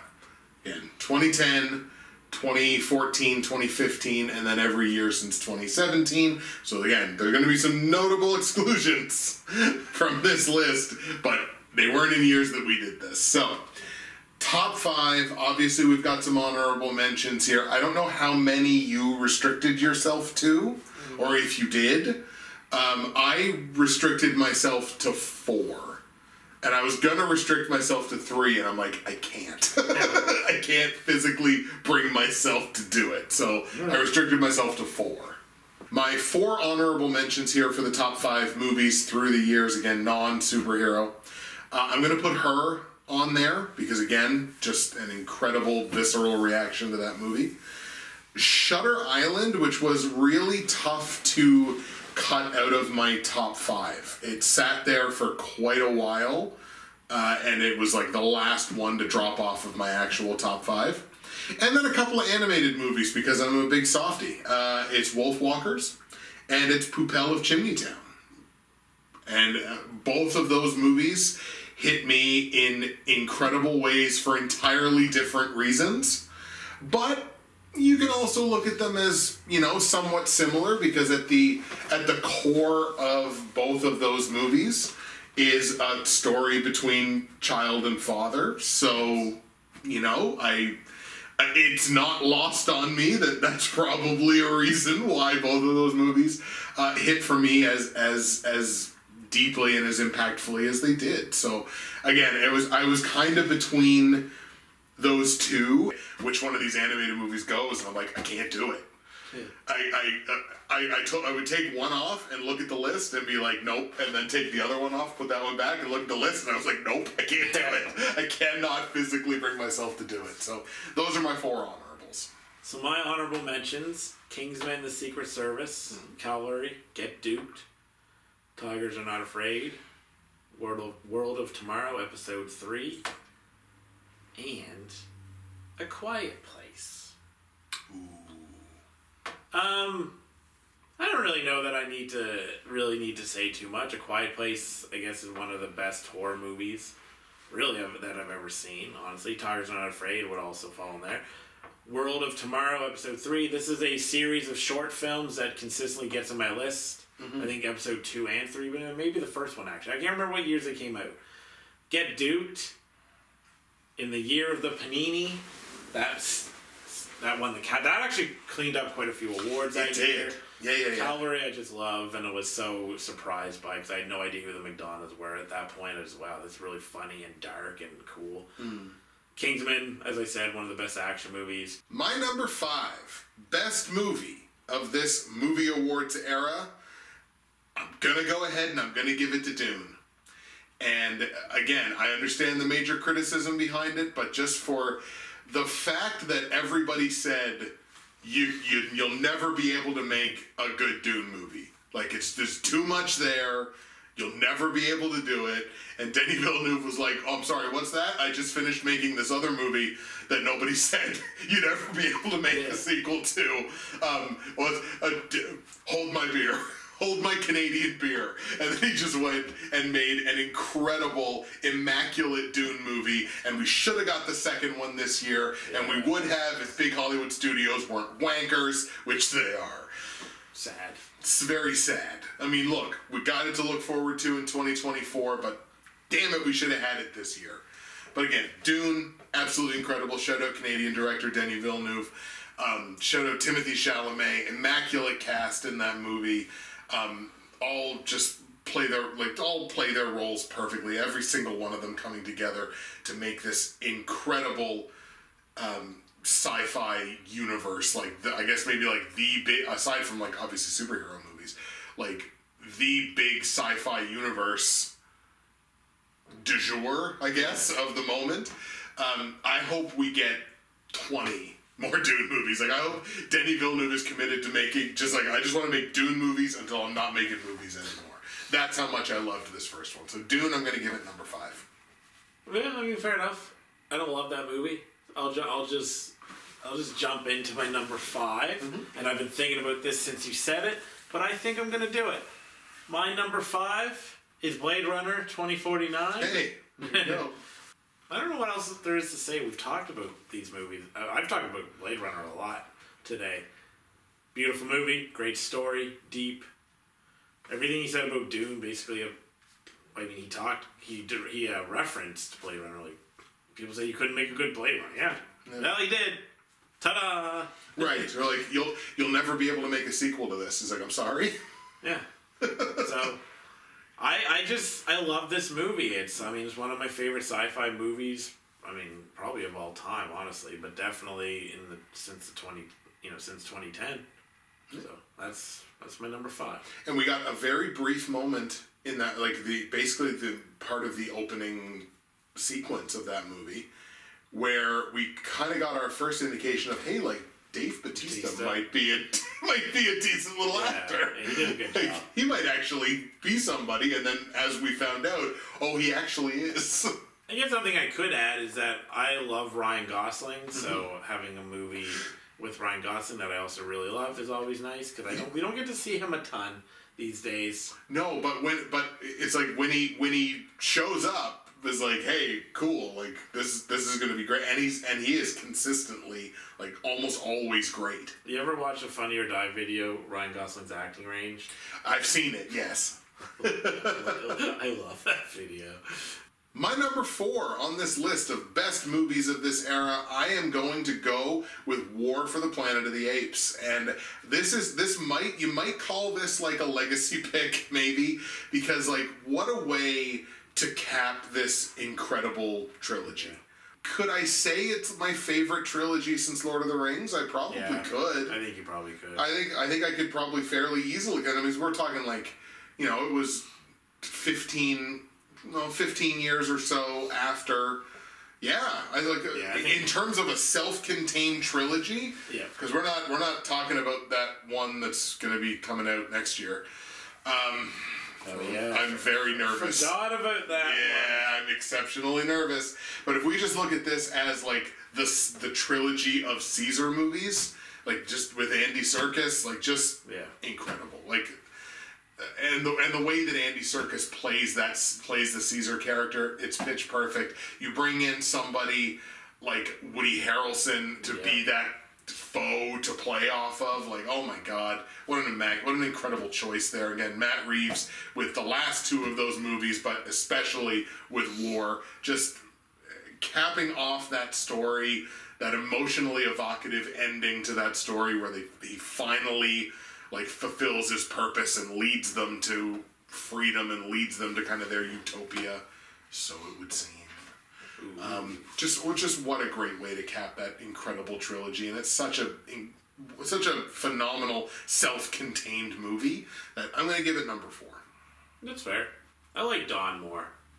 I thought you did too until this award show. Very, very, very, very close. I remember thinking when I watched World, there was like this small period of time where it tapered off a little bit. Kind of lagged a little bit. But then I ended up really liking it by the end of it, because I'm pretty sure I rated it a 9 out of 10. I just would rate Dawn a 9.5. Yeah. Alright, so I'll go into my number 4. Yep. And it's Straight Outta Compton. Ooh, very nice. Which was number 5, but I called an audible there. A little Swapski. Yeah, I mean, Straight Outta Compton's still maybe benefiting from the experience of it a little bit. I think so. Well acted, great soundtrack, obviously. I mean, a bunch of actors I'd never heard of, who now I notice them in movies. Like, yeah, look, there it is. I mean, unfortunately, they're always going to be like Dre and E to me whenever I see them. Even though I've seen, especially Dre and a bunch of other stuff, I'm like, oh, there he is, Dr. Dre in a sci-fi movie or whatever. I don't remember what else he was in, but I know I've seen him recently. Dr. Dre stars in Arrival 2. Like, here's the thing, I'm not even like a massive NWA fan. I didn't think, I gotta see this NWA movie. It's just I saw the trailer and I thought, wow, this actually looks really cool. Yeah. And I did not expect to want to go see this movie multiple times in the theater. Right. And that's it. It's an awesome drama. That's it. Absolutely. Which tapers right into my number 3, which is Straight Outta Compton. So, again, I can't believe I ruined the ability to have this as a consensus number 1. I will live with that shame for the rest of my life. Terrible. But you make the point about the actor who plays Dre. He's in The Last Voyage of the Demeter. Yes, that's where I saw it. Right? Yes, and it's just like, hey, look, Dre's he's on a boat fighting a vampire. Boat with Dracula. Yeah, and I like seeing him. Yeah, that's the one. I couldn't think of what I saw him in. Yeah, and it's so funny because this movie, among all the incredible things that Straight Outta Compton gives us, it gives us that moment where someone on the internet cuts it to be a white savior movie, where it's just like Paul Giamatti as the lead actor, and he saves these black youths and brings them into the music world. That's funny. It's it was so funny. Like, I don't even know if it was. Yeah, it was somebody like cutting Straight Outta, because it was in response to Straight Outta Compton not getting any Oscar nominations. Oh, okay. And it was trying to cut Straight Outta Compton as a movie that the Oscar judges would be like, oh, this is the greatest thing I've ever seen. I never even knew about that. Oh, it's so good. It's fantastic. And again, having just rewatched this movie, I'm like, oh man, this is still every bit as good as it was in 2015, and it's probably better. Like, if this movie came out this year, it would be right up there with the best things that I think either of us have probably it would be. If not number 1. So that's a testament to that movie's staying power, because it's 8 years old and it's still, you can still watch it today and be like, this is still incredible. God, I'm still feeling that excitement when I talk about it. Like, maybe this should have been higher on my list. And I'll make the point on camera that I made off camera. F. Gary Gray needs more work. F. Gary Gray needs to do more than Pepsi commercials for the Super Bowl halftime show. Like, this guy needs more work. There's a scene in Straight Outta Compton. It would be after Easy died and they're there or whatever. And I can't. It's been so long since I saw it. Mm-hmm. But I remember they walk. Either one of them or two of them walk around the corner and the camera pans and then the others are waiting for him. Yeah. And it's such a good shot. So it's not after Easy dies, it's after Dre's brother dies. When Dre's brother dies, right. And then the rest of them and they're all just there. Waiting there as probably just Dre. Well, it's Dre and Easy walk around. No, Dre and his mom. Sorry, walk around the corner. That scene. And all four. Even though I'm screwing it up, the basics of the scene that I can remember. I love it. That movie was such a good depiction of brotherhood. Right. Basically. And that scene is probably like, that's like, if you had to cut it to a short film of brotherhood, that's it. Just the way, that's a great, I need to rewatch that. So for my number 3, we're going back to Pig. Although talking about Straight Outta Compton, I feel like maybe I should have put Compton on there. Because I don't have the experience and the mutual love for Pig, right? Because you hadn't seen it, right? So like I just sit here and I just ramble on about the artistic merit of it, right? Like it's so beautiful. I think the director's name is Michael Sarnaski, or I can't remember now. But he's made a name for himself where I'll look him up and go, oh, he's doing something. I want to see, because I thought it was beautifully shot. Best performance of Cage's career, emotional impact. I've talked about this movie a bunch of times. I'm not gonna keep doing it. I'm gonna feel sad later because I'm gonna think about it. It's true. So yeah, my number 3 is Pig. Who would have thought the Pig movie over Straight Outta Compton? I would have, actually. It doesn't shock me, but I understand that like the more you talk about Compton, the greater it makes you feel, right? Like I wish you would have. So you gotta kind of fight. Because if you would have seen Pig and maybe you loved it, maybe you did, maybe you hated it, then maybe that would have. I mean, I'm fine, whatever. Of course, it's 3. That's great. It's an amazing movie. Again, another 9.5 because that's what we're in. Right. So, one of the great dramas of the last, 13 years. There you go.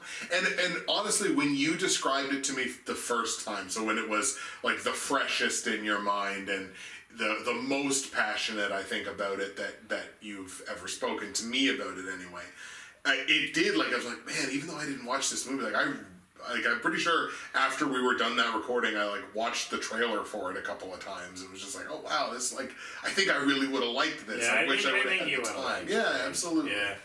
We're into the nitty gritty now, which I'm pretty sure is a line that I use every single year. My number 2 best movie of this era, Scotty P. Scott Pilgrim versus the World. There is virtually no movie that when I put it on, within the first 15 seconds, I just grow a big Joker smile. When that movie starts, I am so happy. I'm in my it's like, I hesitate to call it my comfort movie, but it kind of is. It's that movie that I can throw on at literally any time. I don't have to commit the brain power to it that I have to commit to certain movies. And you just sort of throw it on and I'm just like, okay, cool. It's a video game world set weirdly in some other version of Toronto. That is, interestingly enough, very uniquely Canadian if you watch it closely enough. It's like, wow, you really made a point to put in some really kind of low-key Canadian references in there that I actually really, really dig. And look, the way that movie is directed and put together, and just the way that movie makes me feel, the personification of this movie just makes me feel good. And it has made me feel good for 14 or 13 years. It's incredible how it never fails to do that. It's so funny. It's the best Michael Cera has ever been. Yeah. It's my favorite Mary Elizabeth Winstead. I love the direction of it. I think it might still be the best thing that Edgar Wright has ever done. It may be the best thing that Edgar Wright ever does. I don't know. But, man, I love that movie. And there's nothing. I don't think there's anything that could diminish that movie for me. So it still sticks as my number 2. I don't think I realized the extent of your love. Was that your? No, that wouldn't have been your number 1 in 2010, though, no. Right? Mm-hmm. All right. I didn't know the extent of your love for this movie, so I'm learning stuff. I haven't seen it since 2010. I don't remember most of it. I just remember really liking it. I'm pretty sure I gave it a 9 out of 10. So, for what it's worth, I really liked it. So you mentioned 2010, so let's stick in 2010. Okay. Coming on strong at the end, basically. My number 2 is Trash Humpers. Wow. My boy, Harmony Korine, even though it's not his best. Right. His best is Spring Breakers, Gummo, and arguably Mr. Lonely. This movie's so weird. As if the name doesn't make it sound weird. Again, Ebert once, and I'm paraphrasing, once said about either Gummo or Julian Donkey Boy, I can't remember which Korean movie it was. He basically said, 99% of people won't like this. That's Trash Humpers. This is him at maybe his most uncinematic, outside of maybe Julian Donkey Boy, since it's like a Dogma 95 movie, which is like kind of uncinematic in a sense by nature, if you know the rules of that movement. But Trash Humpers is just like a VHS tape that they find of dudes. Oh, I think there's a girl in there too. I haven't seen this since 2010, actually. I should rewatch this. Them just being antisocial. They hump green bins. I remember there was a part where I can't remember if they like murdered someone or stabbed someone or whatever, and there was like blood in the person's nose, and was like, "You got blood in your nose," and it's just there's nothing like it. And I love Careen. I don't want every movie to be like Trash Humpers because that would be atrocious. There's like no industry would die. There's no real narrative to it. It's just like, what is this? But it doesn't. But here's the thing: he makes a movie like this. It doesn't overstay its welcome. He's not like 2.5 hour magnum opus, boys. I think it's an hour, probably an hour 20. So it's just like it's in and out, right? Yeah. And it is what it is. Even though it's not my favorite Korean, I unfortunately can't put my favorite Korean on this list. So this will have to do. And I do love this movie. I remember telling you about it in 2010. I remember we went to a movie and I was like, man, I just watched Trash Humpers. And so yeah. I was like, I'm sorry, what? But now it's been known that I'm a big Korean guy, so I'll just probably always love what he does. It'll be a very shocking moment if I don't, at the very least, really like something he does. Mm-hmm. You think about some of the great films that we've mentioned here, and then Trash Humpers is number 2, and it's like, it just sits there, and it's like, that's right, I belong in this company. Trash Humpers is the Citizen Kane of humping trash.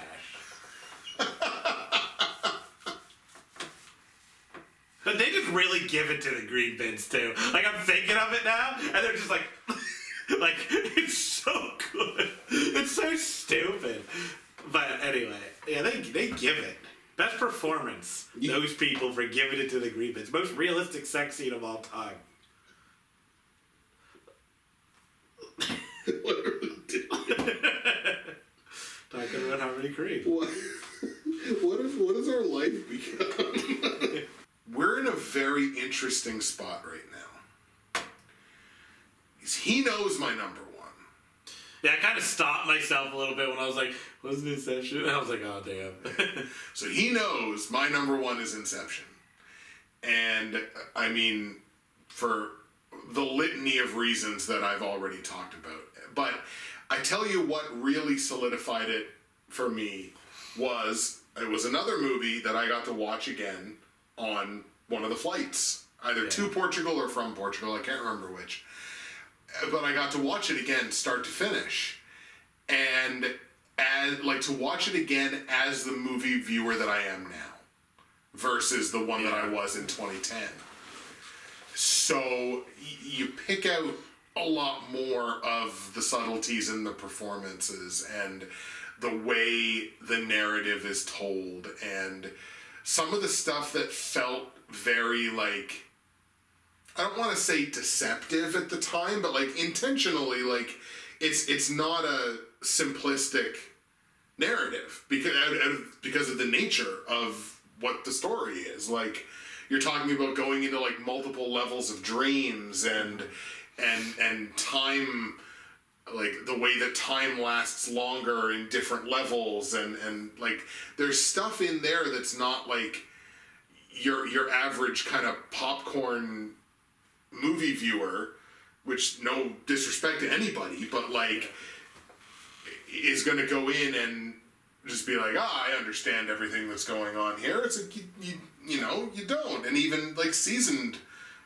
people that like really pay attention to this stuff, like there's a lot going on in that movie, but to now get to watch it as the viewer that I am now, and the way that I look at movies now, and still watch it and just be like, this is easily still my favorite movie of all time. So that was very reaffirming. Of all time? Watch that. Oh yeah. Oh damn. I would say of That's all cool. time. Yeah. That's fine. I would probably say of all time. There are some, like, pre-movie awards era that would certainly give it a run. But I think Inception is probably my number one all time. Respectable. But we're in a very interesting position here because I don't know what's about to come out of his mouth. No, that's always a problem. That's true. It's a problem you face often. Describe the last 25 years of my life in a sentence. I don't know what's gonna come out. And it's like, I don't know what's gonna come out of his mouth. Can I take a stupid guess? You can, but let me just say something about Inception. Absolutely. Oh, sure. Definitely. I don't want people to think that I don't love Inception, because I do love Inception. I even though I haven't given it like any real credit. Yeah. Except for, I think an honorable mention, I might have put it in. It's a fantastic movie. If you're going to have a favorite movie of all time, that is a totally respectable... That's Nolan, one of the great modern directors, even though I've kind of... his last few movies, whatever. I haven't seen Oppenheimer yet. Anyway, it's one of the best modern directors at the peak of his abilities, really, so... No hate. Like, that's a pretty, like... great run of Batman and Inception, and I think Prestige was around there. Yeah, I believe so. So those are great movies. So good job. But yes, take your wild stab in the dark. The ball's on you if you sit there and go Terrifier 2. Is that your final answer?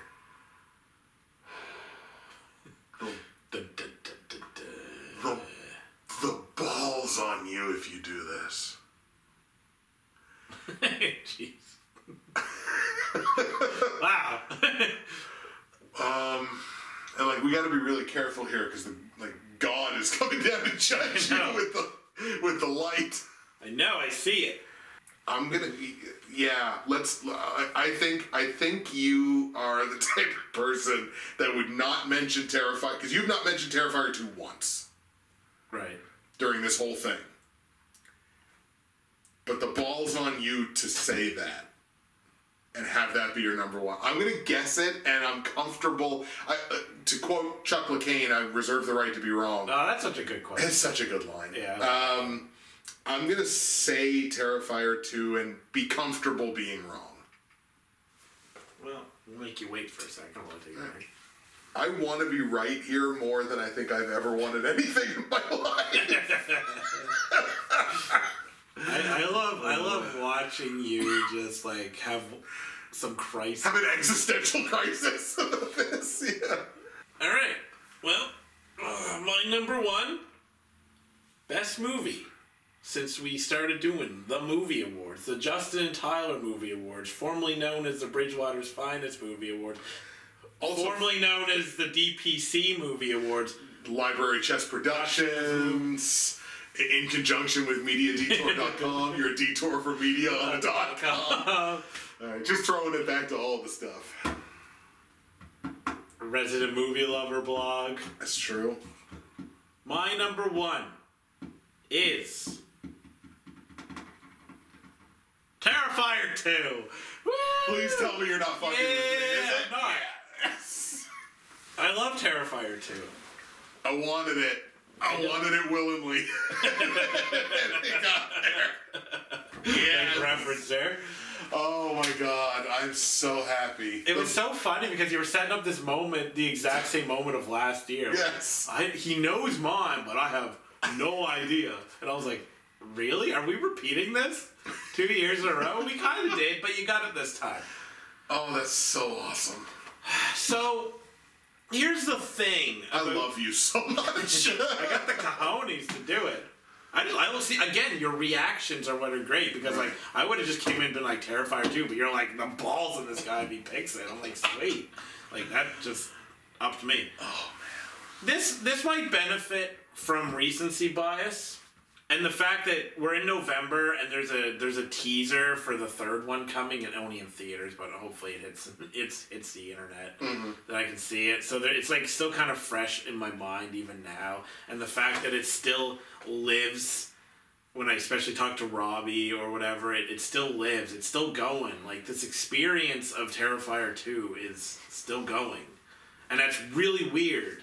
And I'm so amped for the third one. Yeah. I mean, I won't go on the same spiel that I did in the last year's movie awards exactly. I'll just say that I wasn't even going to watch this movie originally, and then I just did it because I kept seeing clips from it, and I go, these clips are kind of amusing, actually. Because they couldn't show the really gory stuff on YouTube, you know, but I saw, like, him being funny, and I was like, this guy's really funny. But, like, I also know this movie is supposed to be really gory, so obviously he does some really bad things. But, like, I'm laughing. So I'm gonna watch this. And then I watched, like, the whole series. I watched this movie multiple times. I almost watched it the other day, but then thought, there's a better use of my time. But I got it again. I was like, I should watch it, and I might. I'm trying to wait till next year because you said you'd watch 1 and 2 with me.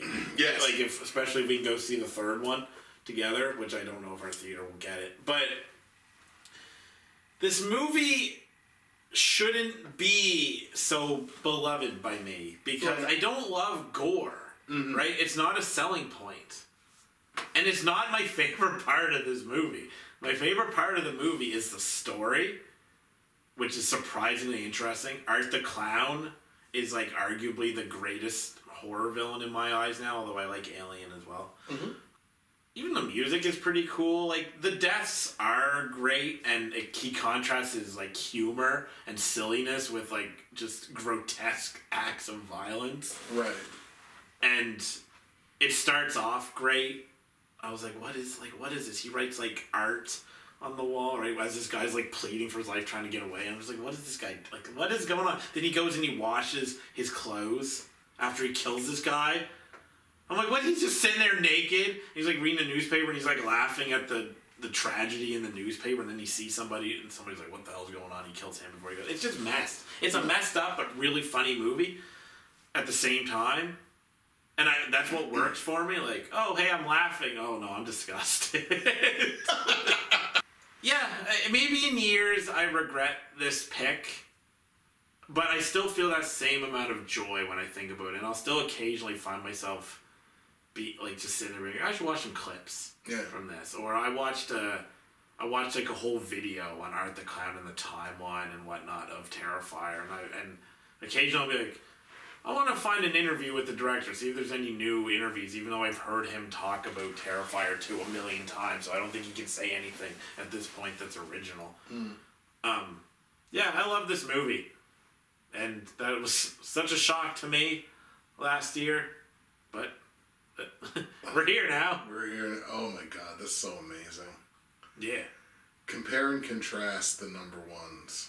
Inception, Terrifier 2. That's the thing, like, Terrifier 2 will always be an interesting contrast to whatever's being picked. Well, yeah. Like, pretty much any year, because it's just this, like, really insanely gory slasher flick with a clown. Oh, it's so amazing. So, as a special feature to this 10-year retrospective on the Justin and Tyler Movie Awards, this data-driven guy, has done a deep dive on some analytics and some data analysis from the 10 years of the Justin and Tyler Movie Awards, and we're going to take a peek at that data and what it says about the two of us, your intrepid movie-going heroes. This is my life's work, and I'm sorry if it bores you all. He's going to edit in the good stuff. I'll try to be quick. Oh, so interrupt me anytime if there's something you want to mention. Yeah. I'm just going to kind of go slowly through it, or I don't know, whatever. All right, random stuff / opening ceremony. Number of donuts consumed, 52. Wow. Okay, let's look. Right from the jump. That's 52 in total? I don't know that it includes mid-year, though, because I don't include mid-year in this, because I might do a separate mid-year thing. I don't know. Yeah, totally. I think it's just in total we've consumed 52 donuts. That's not bad. That's only 5.2 donuts a year. That's not bad. Yeah, because it started at 12 and it went to 2. That's the only thing. You remember we used to eat 12 donuts. Holy crap. Well, we stopped because heart disease. No, we didn't care about that. We stopped because, like, it would kind of interrupt supper. Like, it would interfere with supper. You're right. It'd be we just ate 6 donuts and now we're gonna get supper. Now we have, like, a very clear, like, eat the donuts early, get A&W or whatever. Number of consensus picks, 24 in 9 years, That's not bad. Times that the words rabbit, bunny, or castle is used. Now, this might not all refer to the bun, because, Right. it's just searching for the 159 total. I was going to make a joke guess. It was going to be like 644. Apparently, we've used, according to the transcripts of the movie awards, which aren't always totally accurate, but I'm not going through and clicking. Actually, I think I might have done that for a bunch of years when I first started doing the analysis, but since then I just use transcripts. Right. I literally write, this is a stupid observation, but from 2014, not 2010, because we didn't have an opening ceremony, you say "fuh" every 3 years. You said it in 2017, 2020, so you're due for one when we do in 2020. Oh, I thought I'd done that a bunch more than that. Okay. If you put the movie awards in a playlist and ran it straight through, you'd be watching us for roughly 44 hours. That's great. Which is not totally accurate because, anyway, it doesn't matter. But Right. it's roughly. It could be 40 to 50. But Got nothing to do for the next 2 days? there you go.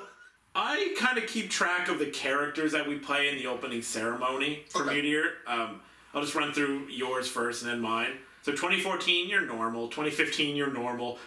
2017, you're breaking down mentally. 2018, paranoia setting in.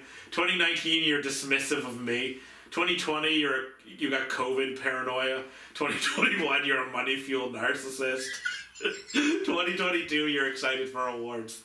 Then me, 2014, I'm a big deal to you.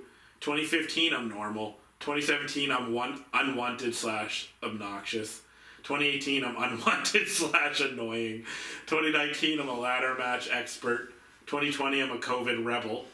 2021, doesn't know his friend anymore. 2022, regular dies, multiverse emerges. True. I'm going to read this whole thing. I just need to put it into perspective what the opening ceremony has basically done since its inception. It started off normal with me just being a big deal because you did it alone for 3 years after 2010, which didn't have an opening ceremony or any merit whatsoever. Just kidding. And for this, I will include the mid-year opening ceremonies too, even though I didn't include it in the thing above because I will likely eventually do one. But in true Justin and Tyler fashion, think back to our DPC days, where we literally had gangsters with magic in a YouTube show where we ranted about current issues. We went off the rails. Here's the storyline of the opening ceremony. Starts off pretty normal. Then in 2017, you're super unhappy to see me and I'm goofy as shit. Then you're unhappy in 2018 and I break in. In 2019, in the 10th anniversary of the awards existing, not doing them together, but just since it started. We celebrate by arguing over where we are going to place a table and film, and solve it like adults with a ladder match, and then restart your Lipton's brisk iced tea addiction. Then, in 2020, not to be outdone, the pandemic happens. I ignore the mask thing while breaking into your house to potentially infect you. But it's all okay in the end because I brought a picture of Castle that sat on the table with us throughout the entire award. In 2021, I break into your house again, and you go nuts with YouTube money, and I start to question the sanity of my best bud. Oh, and while he's at his worst, we decide to launch a Hall of Fame. Then the first ever mid-year comes in 2022, and we establish that I'm a wizard. But at the end of the year, the 2022 awards, we discover the multiverse. The Tyler you know and arguably love gets killed by a Tyler from a different universe, and he tells Justin that we do the awards in all the other universes. And the Castle is not only in all of them, but he hosts most of them. And then, in the biggest movie awards plot twist ever, they're in the 2023 mid-years. Justin is basically a boxing champ, at least in his dreams. Oh, and by the way, Justin dreams about me. So this has all been established in the lore. So I thought that would be funny. I'm glad it seems to have hit with him. I'm the champ. that's a great beginning. I love that's my favorite opening ceremony. That part I'm the champ. Just gets me. All right, people awards. So I assign points to the people we give awards to according to where they rank. So if you're ranked number 1 best performance, you get 6 points, and then 5 for 2 and whatever, right? Mm-hmm. I give honorable mentions points, so if I went back and we did this, I'd probably win. But I did, so screw it. My actors. Nicolas Cage gets the most points in Best Actor, but Brendan Gleeson is the only actor to get the number 1 spot twice. Okay. My top 5 actors according to points. Number 5, Tom Hardy / Christian Bale tie. 4, James Franco. Number 3, Sylvester Stallone, that's only Rocky. 2, Gleason, and number 1 is Cage. My actresses, Emily Blunt gets the most points in Best Actress, but Naomi Watts is the only actress to get the number 1 spot twice in a row, by the way. Oh, yeah, that's right. Top 5 actresses, Scarlett Johansson / Gal Gadot / Frances McDormand tie. 4, Julianne Moore. 3, Jennifer Lawrence. 2, Naomi Watts. 1, Emily Blunt. I love my 3. The points show my love pretty successfully. Remember how like obsessed we were with Julianne Moore in the early years? Oh, she's great, but she doesn't show up a ton. Although she's great. Yeah. I gave her a nod in Gloria Bell one year, but I can't remember what year that was at this point. Then directors, and I think we get into you. Denis Villeneuve gets the most points in Best Director. No director has gotten number 1 twice, not even Harmony Korine. But I also think if I redid it, I'd change my pick one year and give Korine the number 1 spot. I gave Uncle Boone, Who Can Recall His Past Lives, the pick over Trash Humpers for directing, which I would change. So if I did that, it would mean I do give Korine the number 1 spot every time he releases a movie. He's only released 2 movies in the 9 years that we did it. Spring Breakers doesn't count. Right. Top 5 directors. There's a lot of directors with the same amount of points, so for 5 and 4, I just picked some that made sense. Because I can do that for me. Number 5, Martin McDonagh and Del Toro. Number 4, Snyder, Matt Reeves, and the guy who did Tropical Malady and Uncle Boomy, but I cannot pronounce his name, so I'm not going to try. Number 3, Ari Aster. Number 2, Harmony Korine. Number 1, Denis Villeneuve, who got a lot of love today. All right, now we go into Justin. Joaquin Phoenix gets the most points in Best Actor and got in the top 3 times. Top 5 according to points. 5, you got a big tie here. Austin Butler, Chadwick Boseman, Jeff Bridges, Sonny Suljic, and Tom Hardy tie, but that could be just like one amazing, that could just be like one amazing performance or whatever. That's where the numbers get kind of weird, but whatever. Number 4, James McAvoy. Number 3, not at all surprising, is Andy Serkis. But 4 and 3 are tied, apparently. Number 2, Timothée Chalamet, also not a surprise to me. Number 1, Joaquin Phoenix. How do you feel about that? No, that makes perfect sense to me. Fair enough. All right. Justin actresses. Anya Taylor-Joy and Emily Blunt are tied in points, but Emily Blunt has gotten the number 1 spot twice. Oh. Top 5 actresses according to points. Number 5, Julianne Moore, who you love. You did a heart symbol one year. Number 4, these 3 are tied, and I didn't want to kick more out of your top 5, so I grouped them together. Saoirse Ronan, whatever. I always have a hard time with her name. Mario Cotillard and Jessica Chastain. This isn't at all surprising. Nope. Number 3, Frances McDormand. Number 2, Emily Blunt. Number 1, what do you think? I mean, you know this. Just go with your heart. Well, it's Anya Taylor-Joy. Yeah, exactly. Yeah. Didn't you just say that though? Yeah. Yeah. Directors. Matt Reeves gets the most points. Villeneuve is 3rd for the record. But in just an astounding act of dominance, he got the number 1 spot 3 times. I'm pretty sure that every time we've done the movie awards together, when he had the movie, he got the number 1 spot. So top 5 according to points. There's a big tie at number 5. Robert Rodriguez, Matthew Vaughn, John Krasinski, Andrew Patterson, and Robert Eggers. Number 4, Martin McDonagh. 3, Denis Villeneuve. 2, Edgar Wright. And number 1, The King, Matt Reeves. Consensus actors / actresses / directors by number of times included in our list. Joaquin Phoenix for actor. Emily Blunt's our consensus actress, and Denis Villeneuve our consensus director. Joaquin Phoenix is funny because I don't love Joaquin Phoenix. I just acknowledge that he puts on amazing performances. But Emily Blunt and Villeneuve is of course. So that would be the Justin and Tyler Bate movie. Yeah. Is Denis Villeneuve directing Joaquin Phoenix? That's gonna win all the awards if it ever comes out. Excellent, let's do it. Here are the people we've called national treasures, although most of these were by Justin. I don't know exactly who, but he's the guy who says national treasure. Bill Nighy, Frances McDormand, Jake Gyllenhaal, John Goodman, Michael Keaton, almost. I can't remember what he said, but I think he's almost. Michael Parks, who never comes up at all, but it's funny. Ryan Gosling, The Muppets, that might have been me. I think that was you. And Viola Davis. All right. That's our national treasures. I'm on board with all of those except I'm on board with Michael Keaton. Yeah, that would be the one that I would. Ryan Gosling kind of has to be a national treasure because he's Canadian. Exactly. Right? He's maybe only Canadian. I don't know. Miscellaneous awards. The Castle Award has been given on the grounds of A Christmas Miracle, philosophy, character development, paranormal awareness, plot development, and character development. I don't get it what genres it's been given to. Ooh. Horror twice, action, drama, and science fiction all once. I agreed with your pick 3 times, disagreed twice. So in I Expected Less, your most represented genre is comedy at 6, followed by horror at 4. Mine is 3-way tie at the top at 4 apiece for action, sci-fi, and comedy. I expected more. Justin, your most represented genre is science fiction at 6, followed by drama at 5, and comedy at 4. Tyler's not even close. Yeah, sometimes I say Tyler because that's how it's written. I'm not going to say you know. It's not even close. Drama at 7, and then horror, which is kind of interesting, at 4. Can't believe I loved. Justin, a 2-way tie at the top at 2 apiece for romance and drama. Aw. And a reluctant romantic. 4-way tie at 2 apiece for action, romance, horror, and documentary. And you've never included a documentary in anything but one in best movie for Rewind. Can't believe I hated. Justin, superhero was chosen twice for you, then everything else is 1 apiece. You've chosen 8 different genres for this. Oh, all over the place. Me, drama at 3 picks and romance at 2, which is funny. This is why Dad interests me. I never would have guessed romance. We have best movies in common 21.16% of the time, and 65% of the time we have a similar opinion, meaning the movies aren't placed too far from one another. I don't remember my exact way I did this for best movies.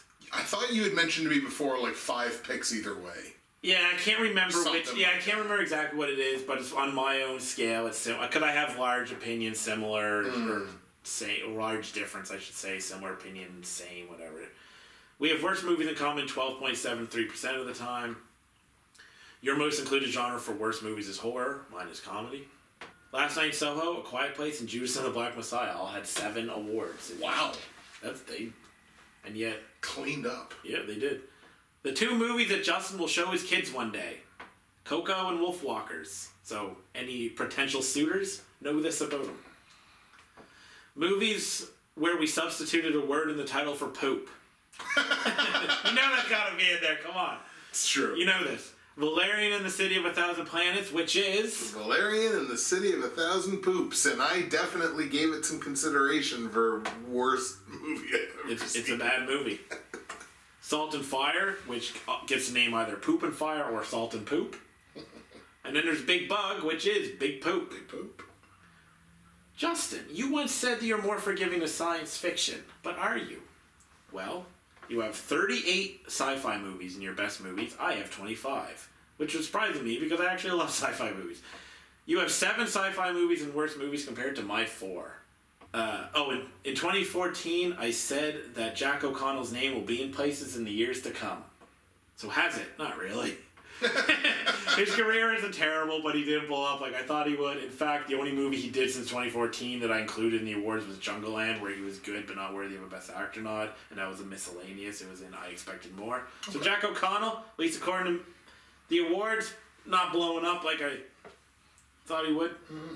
Another thing, Justin, you said in 2017 is, it's rare that we don't know what the other person's number 1 is by the time we get to the top spot. So was it? I know it 5 of the 9 times, and you know it 4 of 9 times. Ooh. So I'm slightly better at figuring yours out. Okay. But as of 2017, when you made the claim, I didn't guess yours until 2017. So you jinxed yourself. So in 2010, 2014, 2015, I did not know. You, on the other hand, didn't figure mine out in 2010, but then figured it out in 2014 and 2015. But not only that, you kept going in 2017 and 2018. Which means what you really meant to say is, it's rare that I don't know what Tyler's number 1 pick is by the time we get there, and nowadays I have no idea what Tyler's number 1 is going to be. Because you don't guess it no more. It's true, I had a 4-year streak, and now I'm ice cold. You have not figured it out, which to be fair to my boy here, makes sense because my picks from 2019 onward were Tigers Are Not Afraid, Get Duped, Pig, and Terrifier 2. Also, since 2017, I've guessed yours every year except for 2020, which would have been Wolfwalkers. Wolfwalkers. But I'm not done. If we go by official predictions, meaning predictions we make before we start the videos, not what we figure out as they progress. I only have data since 2019, so in the 4 years we have done it, I predicted your number one once, but I kept track of where the predicted movies appeared in our list, and how many spots off we were. So 2019, I was 0 spots off. I nailed it. Yeah. 2020, 12 spots off. I most definitely did not nail it. 2021, 1 spot off. Basically nailed it. 2022, 12 spots off. I basically nailed or fumbled the ball completely. Justin, 2019, 3 spots off. Respectable. 2020, 6 spots off. Not so hot. Not worthy of Bridgewater's finest. 2021, like me, you were 1 spot off. 2022, 2 spots off. Good stuff. So you're basically more consistent than me. Best movies. How the genres are represented in our number 1 spot. So for you, sci-fi 4 times, fantasy 2, superhero 2, 1 for romance. Me, drama 3 times, comedy 2, horror 2, superhero 2. At least for now, we're moving on from us. I don't know if that's the end. We're going to fan stuff. Because I ain't forgotten about the fans. For you. I don't forget. I included ties and stuff when applicable, so that might be why numbers feel a little off. So we started giving a shit what you people thought in 2015. But I also didn't include 2015 in the top 5 section of this because Justin grouped them all together. Like, you didn't do, like, is what you do these days. You didn't put them in tiers, and I wasn't going to try and decide what the top 5 were in that. This was actually, like, almost a last-minute thing where I was like, I got to include the fans. The fans have included comedy 39 times in the fans' choice, making it the most popular genre. Of 175 movies that they've included, we share 94 in our best movies picks. Okay. Top 5 fans, or top 5 yearly. Genres that won the top spot. War once, science fiction once, comedy once, superhero 4 times. Genres that appeared most in the top 5. War once, suspense thriller once, romance once, science fiction 4 times, superhero 14 times. Wow. The fans top 23. I did top 23 because I went by tiers 1 to 3 and it was 23 movies. So here's the end of the video, basically. Your top 23 movies. Number 23, Zombieland Double Tap. Number 22, The Lighthouse. 21, Just Mercy. 20, Alita Battle Angel. 19, Get Out. Boo. 18, Free Guy. Boo. 17, Frozen 2. 16, A Quiet Place. 15, The Batman. 14, Baby Driver. 13, Jojo Rabbit. 12, Bohemian Rhapsody. 11, Dune. 10, Sonic the Hedgehog. 9, Spider-Man Far From Home. 8, Top Gun Maverick. 7, Dunkirk.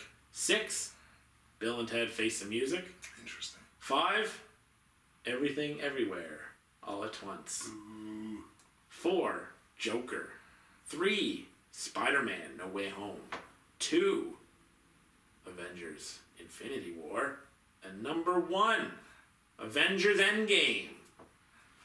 Makes sense. And this wasn't as long as I thought it was going to be because I cut out a bunch of stuff. But I hope that was...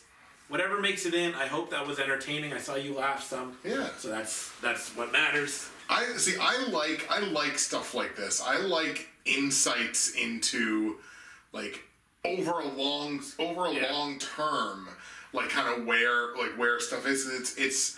It's much more difficult unless you're gonna, like, sit down and really commit to manipulating that data. Then it gives you a really nice overview of, like, you can say whatever you want about what you like, what you don't like, but, like, the data's really gonna bear it out. So no, I dig that. I dig stuff like this a lot.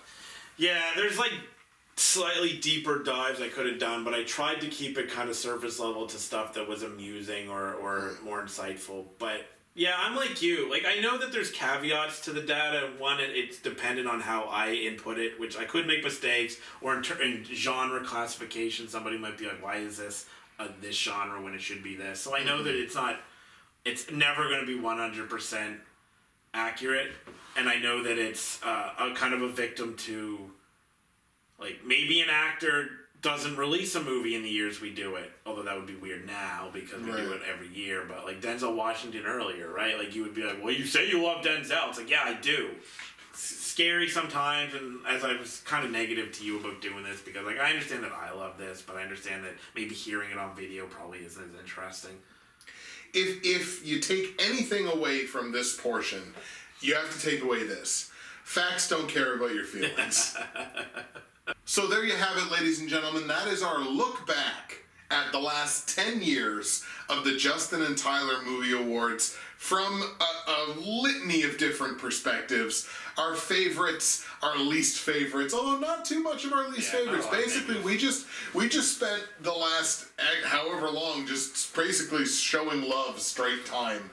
And that's what we want the enduring legacy of the Justin and Tyler Movie Awards to be, that we were showing love even when we were making fun of something. So, look, that's our look back at the last 10 years or so, but this train does not stop, because in just 2 short months, the 2023 edition of the Justin and Tyler Movie Awards will be gracing your YouTube screens, and we cannot wait to come back and take a peek at this upcoming year, or this year that was, I should say, in cinema. There's a lot of great stuff. A lot of surprises, I think, are going to come this year. I'm really looking forward to it. Do you have any closing words before we get out of here? I'm excited. I'm really excited for this year's movie awards as well. And this was a really fun video to make too. Yeah. I was a little iffy. I didn't know if it would be as fun, considering it's just stuff that we've already pretty much talked about.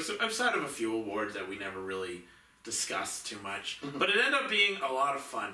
And I hope that shows to all you, even though it's just us like congratulating ourselves on good work. Just patting ourselves just like, yeah, way to go. You heroes, right? Heroes, exactly. But yeah, that's it. That's all I got. All right, right on. Thank you so much for taking the time to watch this 10-year retrospective on the Justin and Tyler Movie Awards, and we will see you again in January of 2024 for the 2023 Justin and Tyler Movie Awards.